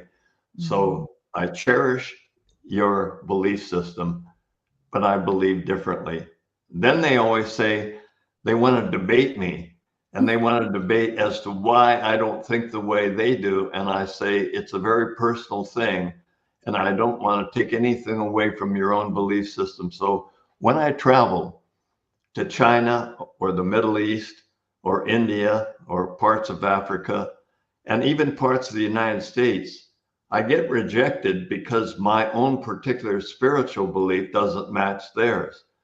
So if I'm not a Pentecostal, Episcopalian, Catholic, Presbyterian, Unitarian, if I'm not a life science, if I'm not Muslim, if I'm not whatever they are, they turn me off because they feel my information does not fit into their paradigm. Now I understand that everyone comes with a paradigm between your left ear and your right ear, and that universe is your bias, and everyone is biased. And so what you and I need to do always is take rejection as a rejection of a meal that we're offering, and they just don't happen to be interested in our meal, but it's the best meal we can serve. So I'm looking at it saying, well, would you like this dessert? And they say, no, I don't want dessert. I don't want your dessert. And your kind of dessert is something I don't have sugar. I don't like nuts. I don't like chocolate. I don't like strawberries. So no, I don't want peaches. I don't want bananas. I don't want what you're offering. I used to take it personally and think they were rejecting me, but they're rejecting the presentation of what I'm offering based on their own bias. And I've been able to do that much more. That's right. Rejection is never personal. I love the way that you reframed that, and to create a respectful space for them to be themselves and to keep everything that's in between here. And then you get to keep yourself protected inside your boundaries and everything. There's a question that we ask, but I actually want to switch it on its head. Usually we ask people, who inspired you, but you've been around for enough time that I would love for you to share somebody that you actually inspired, that you're very proud of having been influential to inside of your career. Yeah, the ones I've inspired have mostly been unsung heroes. There's an African-American man who said he doesn't give corporal punishment to his wife and his children anymore because of what I helped him through his anger management. There's a couple that lost their child, a toddler in the swimming pool, that thought it was such a guilt trip for them that they couldn't go on, and they were either going to get a divorce and I helped them work through that. So it's been mostly the little thing, but every once in a while there's been an Olympian and there's been somebody that's achieved something great, but it's mostly been people just throughout the world. And sometimes I haven't heard from them for 20 years. And so I've been getting calls more recently from people I haven't seen or heard from for 20 or 30 years, thanking me for something that I wasn't aware that I did. So I remember what Robert Schuller used to say: your greatest success will always be God's greatest secret. And so it's better to be somebody who gives anonymously than expecting to get the credit for the lives that you've helped. So what I'm doing is I'm relishing the people out there who are saying thank you after all this time, and it comes in little spurts and little letters and cards and calls and emails, and it feels really good. But it's something that I didn't expect, but I always have been grateful that I feel that we're like Johnny Appleseed. We're out there throwing seeds that will either go in the soil and grow, or they may not be nurtured and grow, but at least we're scattering the seeds. Because I haven't done much one-on-one counseling except for the Olympians. And I continue to do that with Olympians because they've taught me more than I've taught them. They've taught me to be in the moment and not for the moment. They've taught me that practice makes permanent. They've told me that you want to practice the right stuff rather than your mistakes. And they've told me that when you're in the zone, you don't think of the past or the future. You're in the moment in the decision that you've made then. So I think the people that have benefited from me are mostly unsung heroes that just show up. It just makes me feel really grateful. But yes, I have a lot of people who've helped me. I mean, tremendous number of people who've helped me. And I wouldn't be where I am because had I not taken advantage, and that's one last thing I'll say, I always follow up on somebody who said something, written something, because I don't want that email, that text, that call, that person to think that I'm not responsive. So I will take the time to respond to everyone who personally contacts me rather than make them go through somebody. And it takes a lot of time to do that, but it's worth the effort. I just helped a girl in Germany, and she's the niece of a Microsoft executive who booked me throughout China. And she hesitatingly contacted me from Germany and said, I know you're so busy, but could you help me with my master's degree and my sports psychology program? So I helped her through her master's thesis. And then she told me that she's going to do a job as an apprentice for the Olympics in Paris, that she gets an apprenticeship. She's not being paid, but because she got her master's, and she said, thank you for the opportunity. Gosh, I said, I didn't do much more than listen to you and give you an idea or two. Those are the riches. They're more important than money and fame and fortune, just to have somebody benefit directly from what you've said or done. Dennis, I love that you haven't lost that personal touch, that need to do that one-on-one human connection. I imagine sometimes when people get to a certain level of fame and they have people coming at them all the time, that they might shy away from being able to do that. And it sounds like you're still like embracing the people, these unsung heroes. And I find that so inspirational for myself. And it's something I'd really like to be able to do. So thank you for modeling that.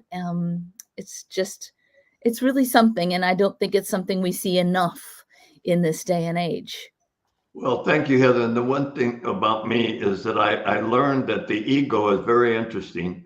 You know, conceit and shouting for service and being loud about yourself. You know, we all want to live out loud, and we all want personal significance. But my significance comes in my insignificance, and the fact that I learned early that humility is not humiliation. Humility is being able to be vulnerable and always remember who brought you to the dance and where you came from, and that you're not more special than other people. You're as special. So my mantra is, I'm as good as the best, but no better than the rest.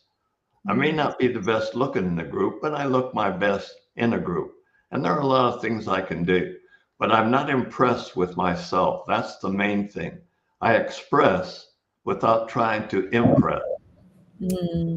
Okay, I had to hop in here. You know, I get a lot of time with you, Dennis, so I love to share you, but I see another one of you two love each other, and he's our next guest. So he's smiling ear to ear back there, so we have to bring him up, David. I know I'm jumping ahead, but I know their love. Yes. Oh, thank you so much. Thank you.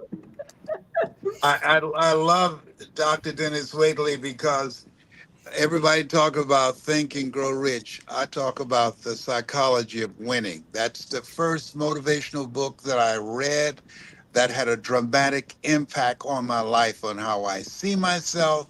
And it just helped me to become the person that I am right now. And what I love about the work that he has done, his body of work, that Einstein said that genius is the capacity to make the complicated simple.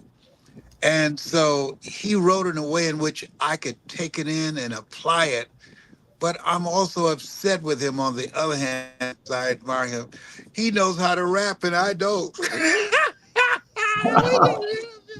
Oh, I love you, man. I love you guys so much. And I love your red shirt. And what's that red back? Is that a red chair? Yes, it is. Yeah. Absolutely. Red is my favorite color. Yes. But you're as good looking as you always were. And I love you. And so I want to turn the show over to you. And I'm gonna listen in the studio for a little while and drink in what Les has to say. But I thank you so much for having me. Thank you, Dennis. And David. Thank Les, you.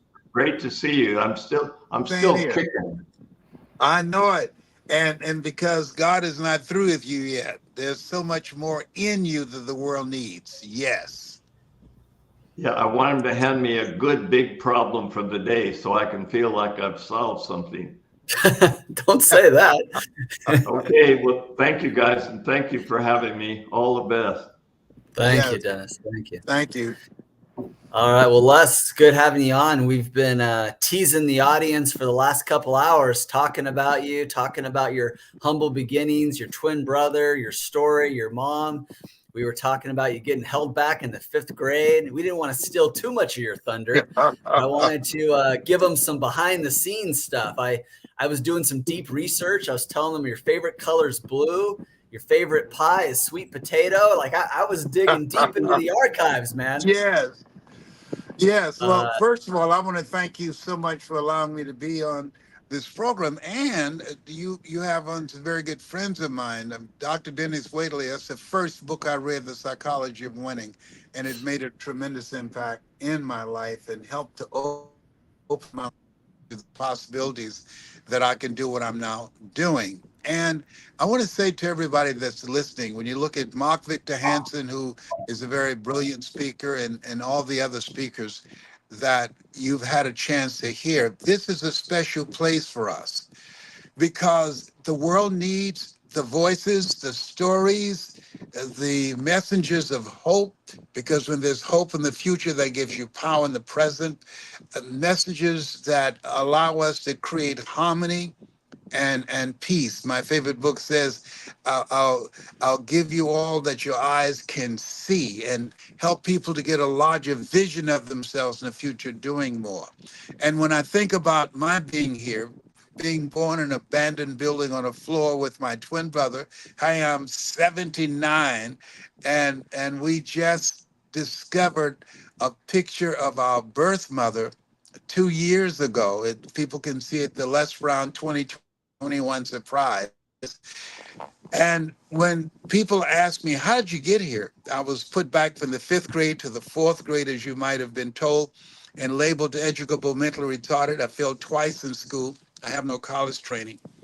But through the words of Dr. Dennis, that he helped me to get a larger vision of myself, how people live their lives as a result of the story they believe about themselves. I remember when I was labeled educable mentally retarded, my mother said sticks and stones can break your bones, but words can't hurt you, but they can.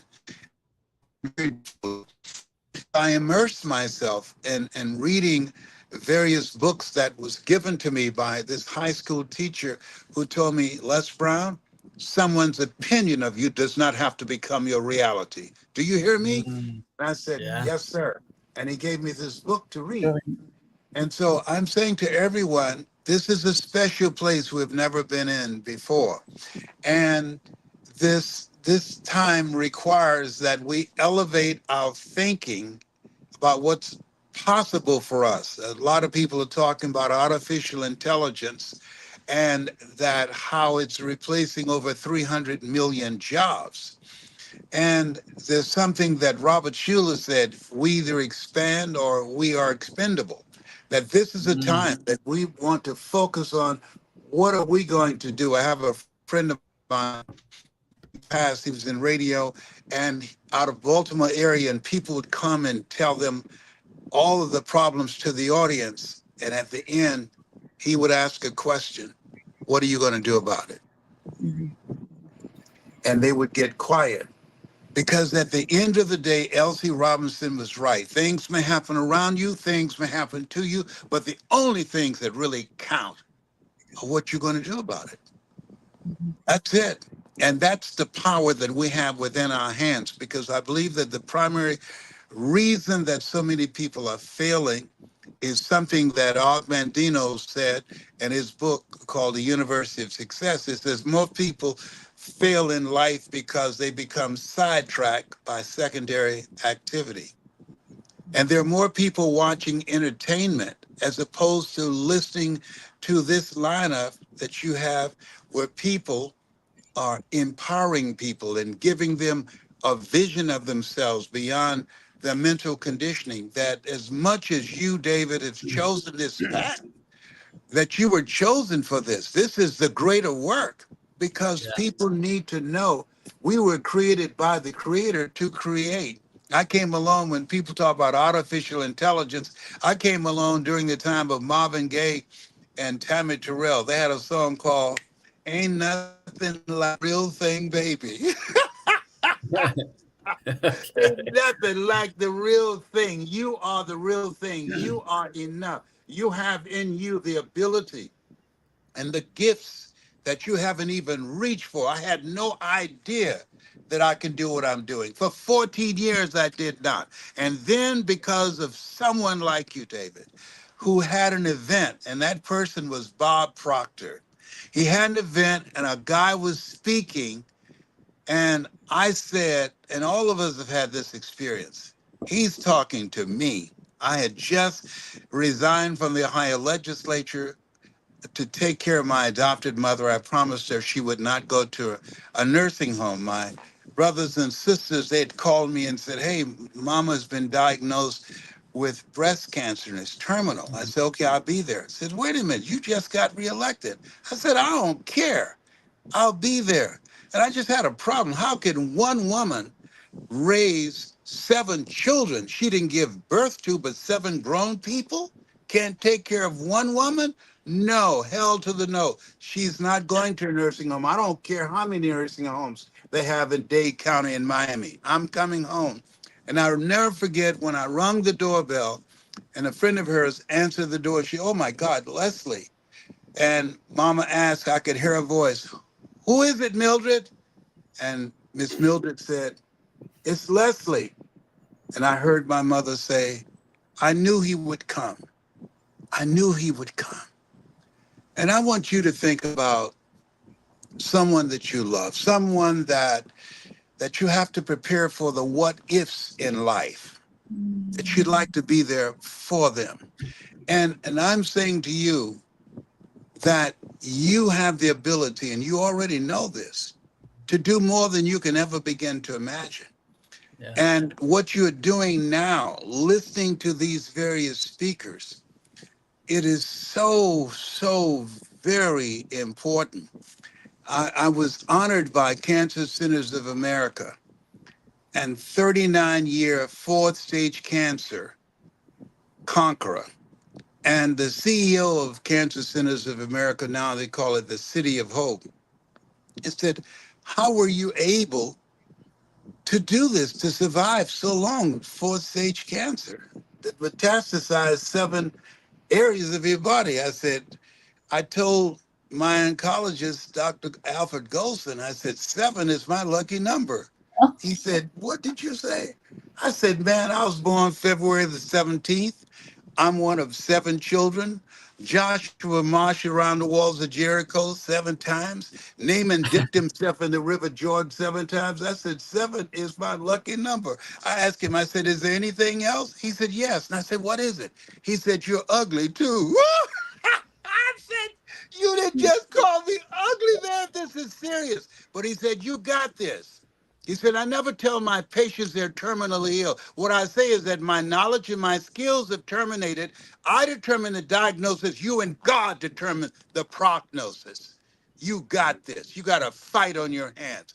Life is a fight for territory. And once you stop fighting for what you want, what you don't want will automatically take over. You got this, Mr. Brown. Yeah. And David, your program, what it does is how people live their lives as a result of the story they believe about themselves. And so what your program does is distract, dispute, and inspire. Distract people from their current story and their limited belief system. And through the various guests and the information you provide, you dismantle their current belief system and inspire them to become a pencil in the hand of God and start writing a new chapter in their lives. I know you're trying to get in, but I want to get my little piece out because I'll leave it. So, yes, no, we ran out of time. Yes, yeah. No, we got some time. Adora Crystal Evans is on here with me. She co-produced this very special event with me. She gets a ton of credit as well. But we're honored to have you on here. And we've just been talking a lot about being a trailblazer and being a disruptor. And I found it interesting when I was reading your bio. One of the things it said is you got held back in the 5th grade for being disruptive. I was like, man, you're even a trailblazer in the field of being a disruptor. You were a disruptor before it was even popular. But I'm kind of curious if I could turn that into a question of, in what ways do you feel like you disrupted the speaking world, or you disrupted or changed, the marketplace for speaking with your own style? I'm so glad that you asked that question, because I'm in this space. Dr. Miles Monroe, who is one of my mentees, he's a great minister, and he died in a plane crash. He said, Les Brown, he said, you're in your 70s, man. He said, you've been very successful, but I want you to know there's no success without successors. Mm-hmm. So I'm training people now, and I'm going to share with them people who are the speakers here and that want to make a greater impact in this era of the three C's: accelerated change, overwhelming complexity. When I came into the industry, everybody and their brother, they had a memorized script, and they were telling stories from Think and Grow Rich by Napoleon Hill, which is a very good book. What I came in with, and I'm encouraging those of you that want to make a difference with your coaching clients, or you want to make a difference in the speaking industry, because this is the moment for you. You were born and preserved for such a time as this. I came with a story. Oliver Wendell Holmes said that once a man or woman's mind has been interrupted and expanded with an idea, concept, or story, it can never go back to where it was. Information is what all the other speakers have been doing and still doing to this day. They can Google the information, but when you tell a story about some experience you had, and I talked about my reason of wanting to take care of my adopted mother, my reason for why I'm doing what I'm doing now, wanting to live a life outlive me because of the impact my mother made on me. And I want everybody to write this down. A heart-driven story. You want to tell a story that touch people's hearts, that people don't just hear you, but they experience you. That's major. And so when you speaking, people are asking three questions. Number one, who are you?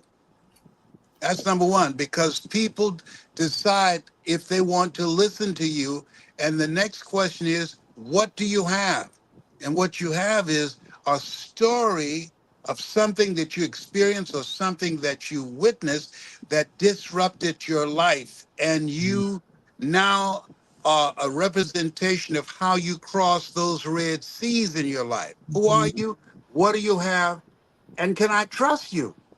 Because people don't buy from you, they buy into you. So when you tell a story about something that touched you at a period in your life, and it created a shift in your thinking. There's a movie that was Denzel Washington called Touch, and there was a line in there that says, there's before this and there's after this, and after this, nothing is ever the same again.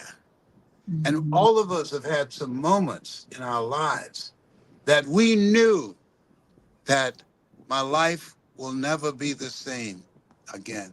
When I was holding the hand of my best friend, we'd been together since second grade. I thought we'd grow to be old men together. And Boo died, waiting on a liver transplant.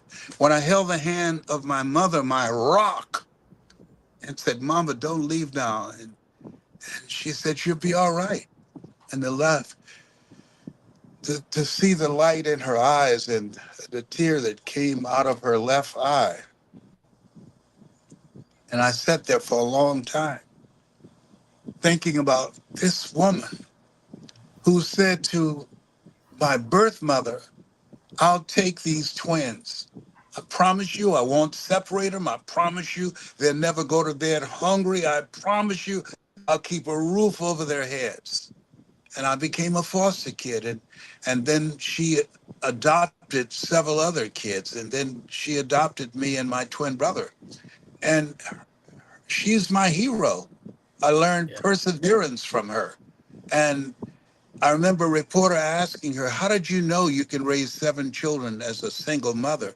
And she said, I just believe the Lord will make a way somehow. And there are those of us who decide that we're going to do something different with our lives. We don't know how we're going to do it, but we know we have got to do something else, because what we are now doing does not represent who we are. Simba, you're more than that which you have become. We know we're more than that which we have become. And we're willing to challenge ourselves. We're willing to be risk takers. This is the people that are listening to you now. They know what this God meant when he said, if you're not willing to risk, you can't grow. And if you can't grow, you can't become your best. And if you can't become your best, you can't be happy. And if you can't be happy, then what else is there? And so to me, this is the time that we were born and preserved for such a time as this, that there are people whose lives have been disrupted, but disruptions are pregnant with new possibilities and opportunities for us to take advantage of. So I've got Adora here that wants to ask a question, and Heather as well. They're waiting patiently, so I'm going to give them a turn and not hog all the less time. All right, Heather, hello, I Adora. have- That's my Oh, buddy. no, Hello, how you doing, buddy? so good. I'm going to let Heather go first because she has been fangirling and flaming the fan, and I want to give her that honor, and then I'll go next, and love you so much. Thank you, Dora. I love you. Mwah. Les, oh my gosh. I just love how you share that the people want an experience of you, and they want an experience of me. And one of the things that I'm seeing is less information, more experience. And I think that this event of AI coming in, which is causing people to create perfection, is driving me nuts. It's like imperfection is becoming a lost art. Does that make sense? No. I want to see. It doesn't make sense? No, people are not working to achieve perfection. They're in a space of where I go from here. A friend of mine whose husband just died unexpectedly. And here she is at 54. He controlled everything, all the bills, everything, the insurance. She doesn't even know where the insurance policies are. She's got friends and her grown children trying to find the insurance policies that he had. She didn't know anything. She was at home. And now her life had been turned upside down. And there are a lot of people. My grandson, Trey, he went to school. He wanted to become a CPA. He passed the test, got a job at a corporation in Columbus, Ohio. And after 4 months, they laid 30% of the staff off with ChatGPT. That artificial intelligence now can do the repetitive work that he went to school for. All right. So this is different. We have so much incoming. When you think about 1 out of 3 young girls are thinking about committing suicide, just and 15% acted on it. This is different. We talk about when we go to a crowded place, you hear a pop sound, constant alert. This is different. So I'm saying that there's a book called The Anxious Generation. And so when you think about the impact that this phone has had on us and interrupting our thinking, that we have more communication tools but less communication. I was looking at this couple and their children sitting across from me in a restaurant, and all of them were on the telephone. When I go for lunch with someone, I leave my phone home so that I can be present with them. And so this is the time that we have to be consciously conscious. Number one, where do I want to go from here? Number two, you don't get in life what you want, you get in life what you are. If a man is to gain his life, he must lose his life. We've got to be willing to give up and to die to who we've been, to give birth that we were chosen to be, to put in the time and the effort to develop mastery in doing something that we love. So Coffee Anderson was just on with us, the country singer that shared the stage with you recently. I'll send you a picture and you'll remember. But he really said nice things about you. You have been a person and are a person that when I met you and the conversations I've had with you, I felt like the most important person in the world to you. And you do that with people everywhere. There are hundreds of thousands that feel like the most important person in the world to you. So I want to know how and why. And two, presence. What can we do? Even people like me, I love presence. And you're right, with all this incoming, it can be even more challenging to settle into slowing and being together. So I'd love to know your tips for that, for bringing your presence forward. I got it from one of my daughters, Samaya. I took her out to the playground off Nelson Road, and she went up the steps to come down a sliding board. And I was standing there waiting for her to come down. And she asked me, "Daddy?" And I said, "Yes." "Where are you?" I said, "I'm right here with you." She said, "Oh." And then she slid down. And I said, whoa. I was there physically with her, but she saw my eyes and she knew I was there physically, but I wasn't present with her. And I made up my mind that I would be present with my children. I would be present with people that I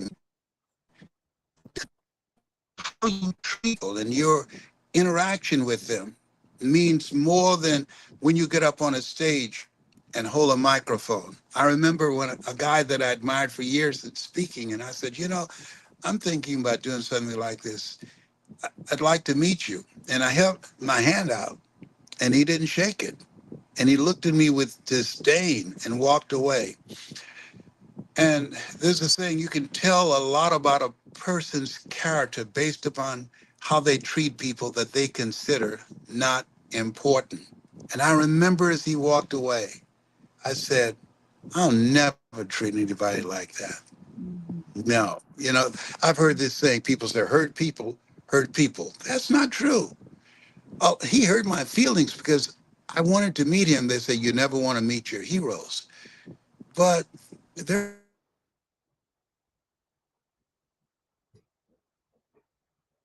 they would never hurt anybody.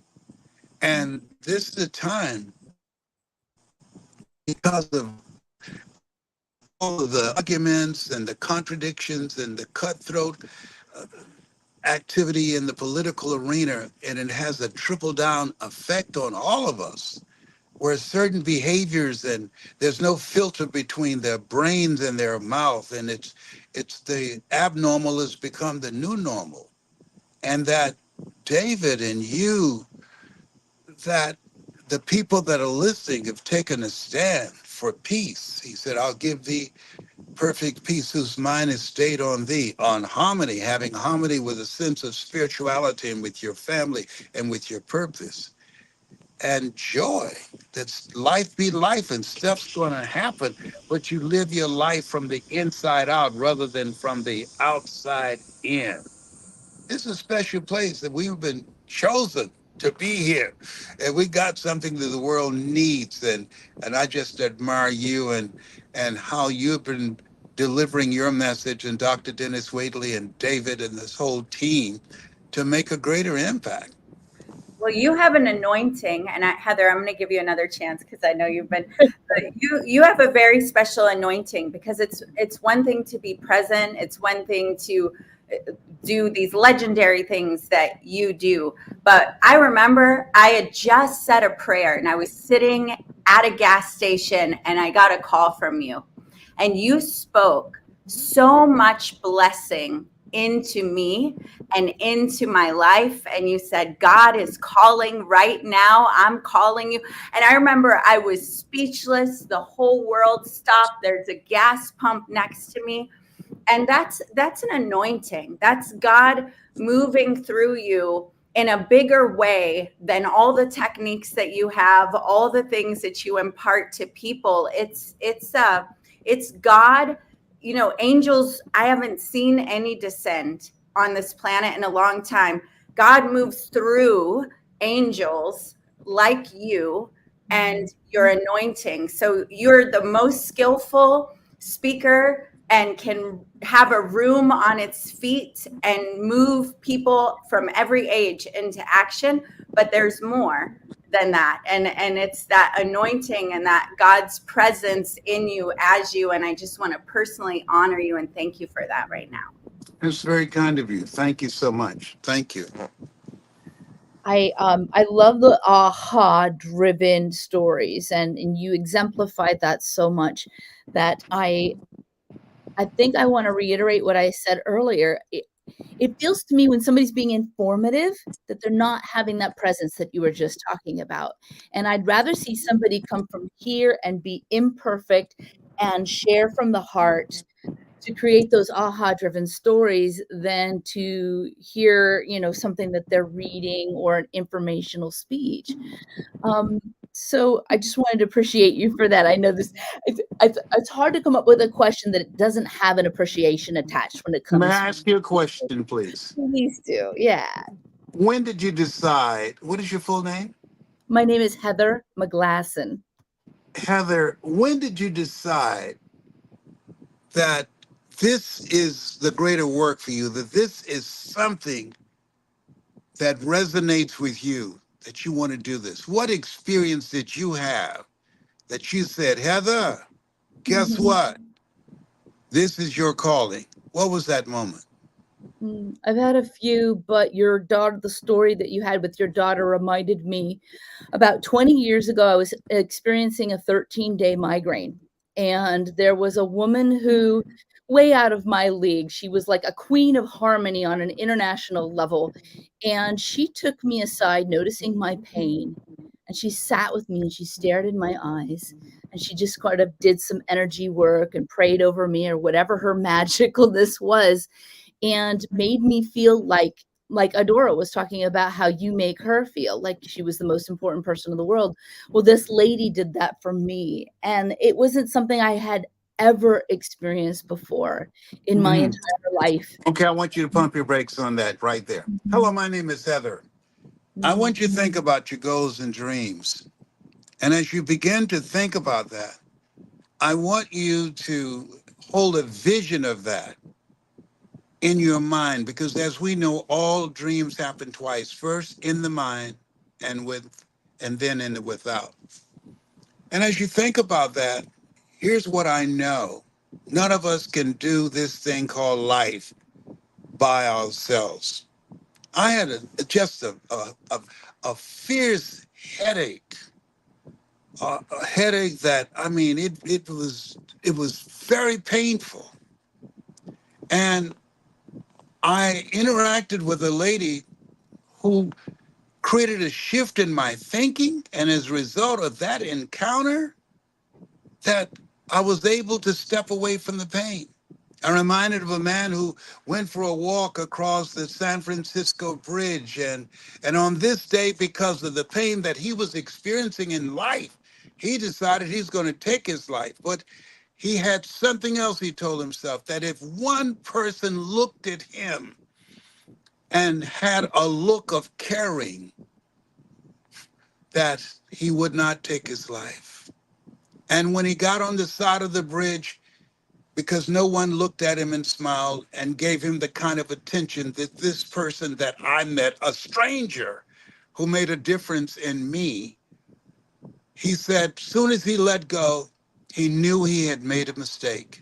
Fortunately, he didn't die in attempting to change the course of his life, of taking his life, using a temporary situation a temporary situation with a permanent decision. And they asked him, why did you want to kill yourself? And he said, I didn't want to kill myself, but my life was so painful. I just wanted to get out of pain. And when I think about this lady, this stranger, I'm going through this incredible pain. And she focused on me. It was Zig Ziglar said, if you give enough people what they want, they will give you what you want. Maya Angelou said, people don't care how much you know until they know how much you care. And when she interacted with me, it made me feel that she cared about me. When you look at your business, you look at your family members and friends, people don't want to be treated like a transaction. They want to know, do you care about me? And that compassion that she showed me on that day, it created a shift in my life. And it was one of a series of things that led me to this greater work that I'm doing now. My name is Heather. That's my story, and I'm sticking to it. They call me Lady H. Mm. Lady H. Oh, that was beautiful. So, what's next for you? I'm really curious. I mean, you just moving forward the way you've always gone? Are you in any type of expansion mode right now?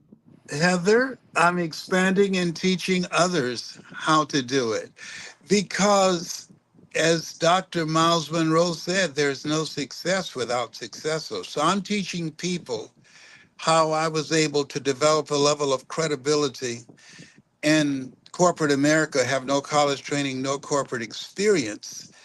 And by using a story that touched people's hearts and introducing them to methods and techniques that will give them a larger vision of themselves, that they were greater than anything that they were facing, I've been able to speak for AT&T, Procter & Gamble, McDonald's Corporation, General Electric, IBM, Xerox. And so the people that I'm training now, they'll be able to speak and get paid speaking for corporations. The people that are out here training now, they're teaching people how to sell from the stage. So they see the audience as transactions. I'm looking for the few. The road to life is straight and narrow, and few there be that find it.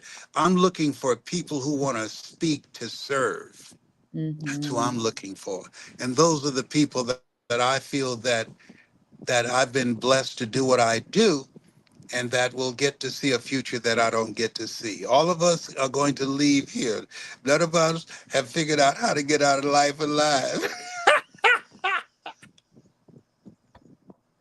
That is too funny.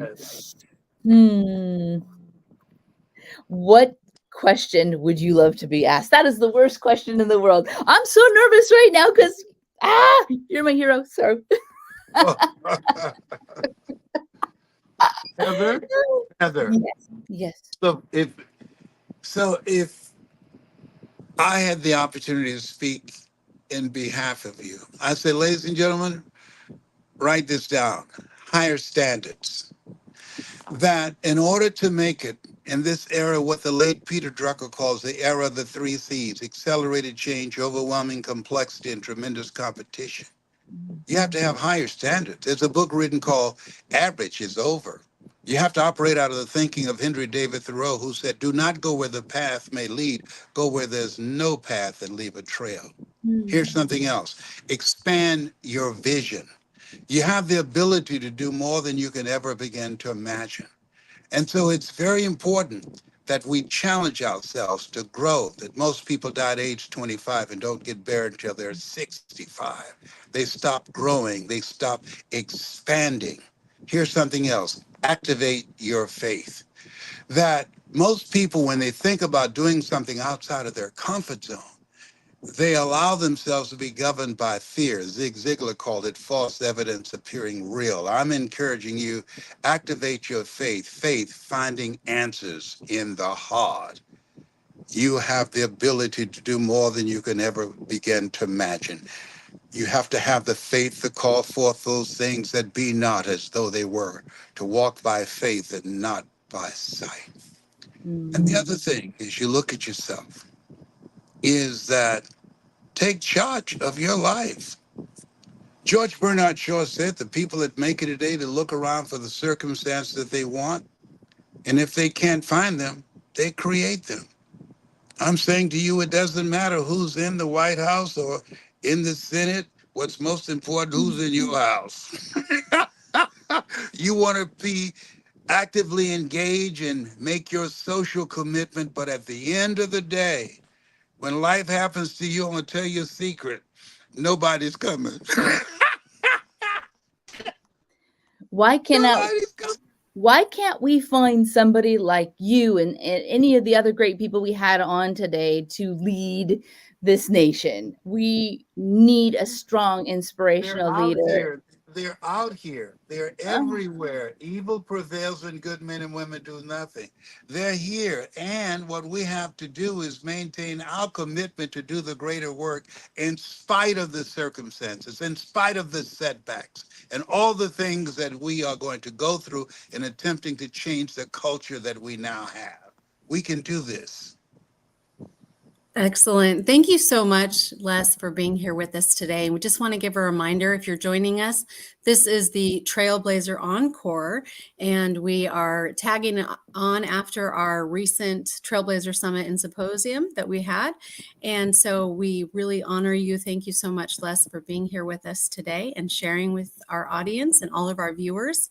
And Adora, welcome back to the stage here. Yes. Bye for now. Bye, Adora. We got to talk. It's been a minute. Yes, we do have to talk, but Les, before we go, how do people contact you about your speaker mentorship? I know that you're locking arms and taking people under your wings, and we want to make sure those that are ready for that can reach you. They can email me at lesbrown77@gmail.com. You know, 7 is my lucky number. lesbrown77@gmail.com, and mention that they heard me on this program and they're interested in our one-on-one coaching, okay? That's wonderful. Any final words you want to leave us with? Yes.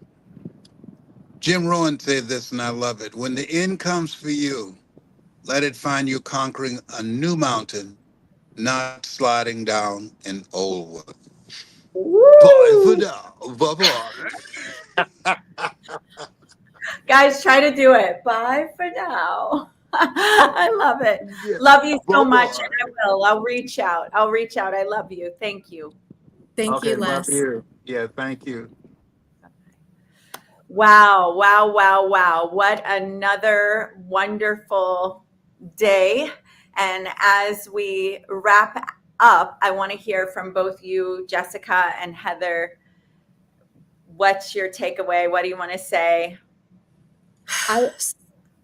So much inspiration. I mean, it's amazing being able to listen to these leaders, these thought leaders, these legends in their field. And when we had Dr. Dennis Waitley and Mark Victor Hansen on earlier today, that was so much fun just to hear them and their banter and their stories and reminiscing, talking about their heroes and people that they've had the privilege to work with.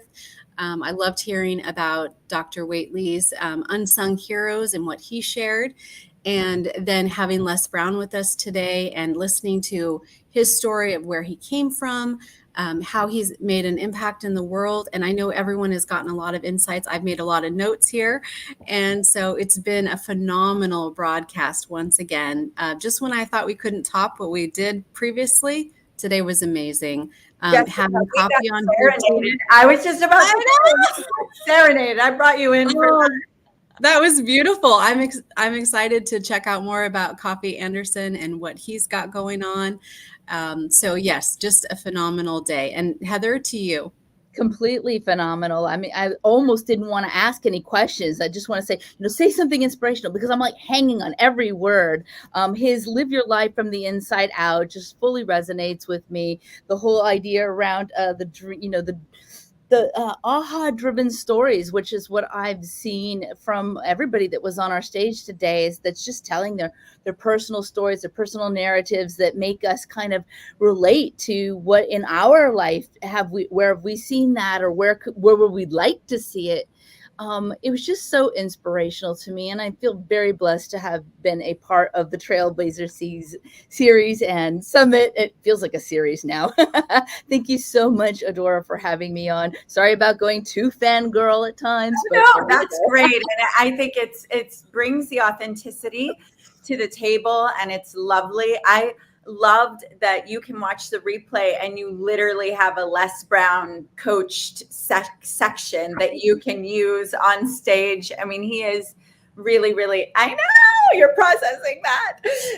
For all of you, I see we have still almost 2,100 people watching on different platforms. Just want to remind you that we have a free mastermind coming up at the end of August. It's virtual. It'll really allow you to get into an intimate space and be heard and seen and connect with other people in the Trailblazer network. And many of our speakers will be there. I want to thank all of our sponsors, NASDAQ New to the Street, the Diva Network, Top Talent Agency, DC Chronicle, the NYC Marketers Cruise. There we go. I was like, yeah, that's the right. Marketers Cruise. Yes. So you all, here's the thing.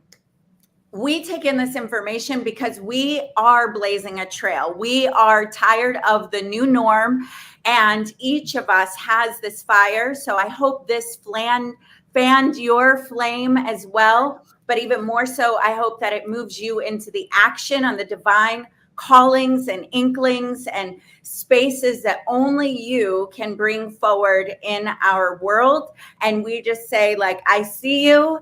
And we're grateful to have all of you here and that you're part of our community. Ladies, thank you so much for being here with us. And on that note, bye for now. Like, let me hear yours. Try it. No, try Bye for now. Bye for now. We might need to practice. Lots of love, you guys. All right. Bye-bye. Thank you. Bye-bye.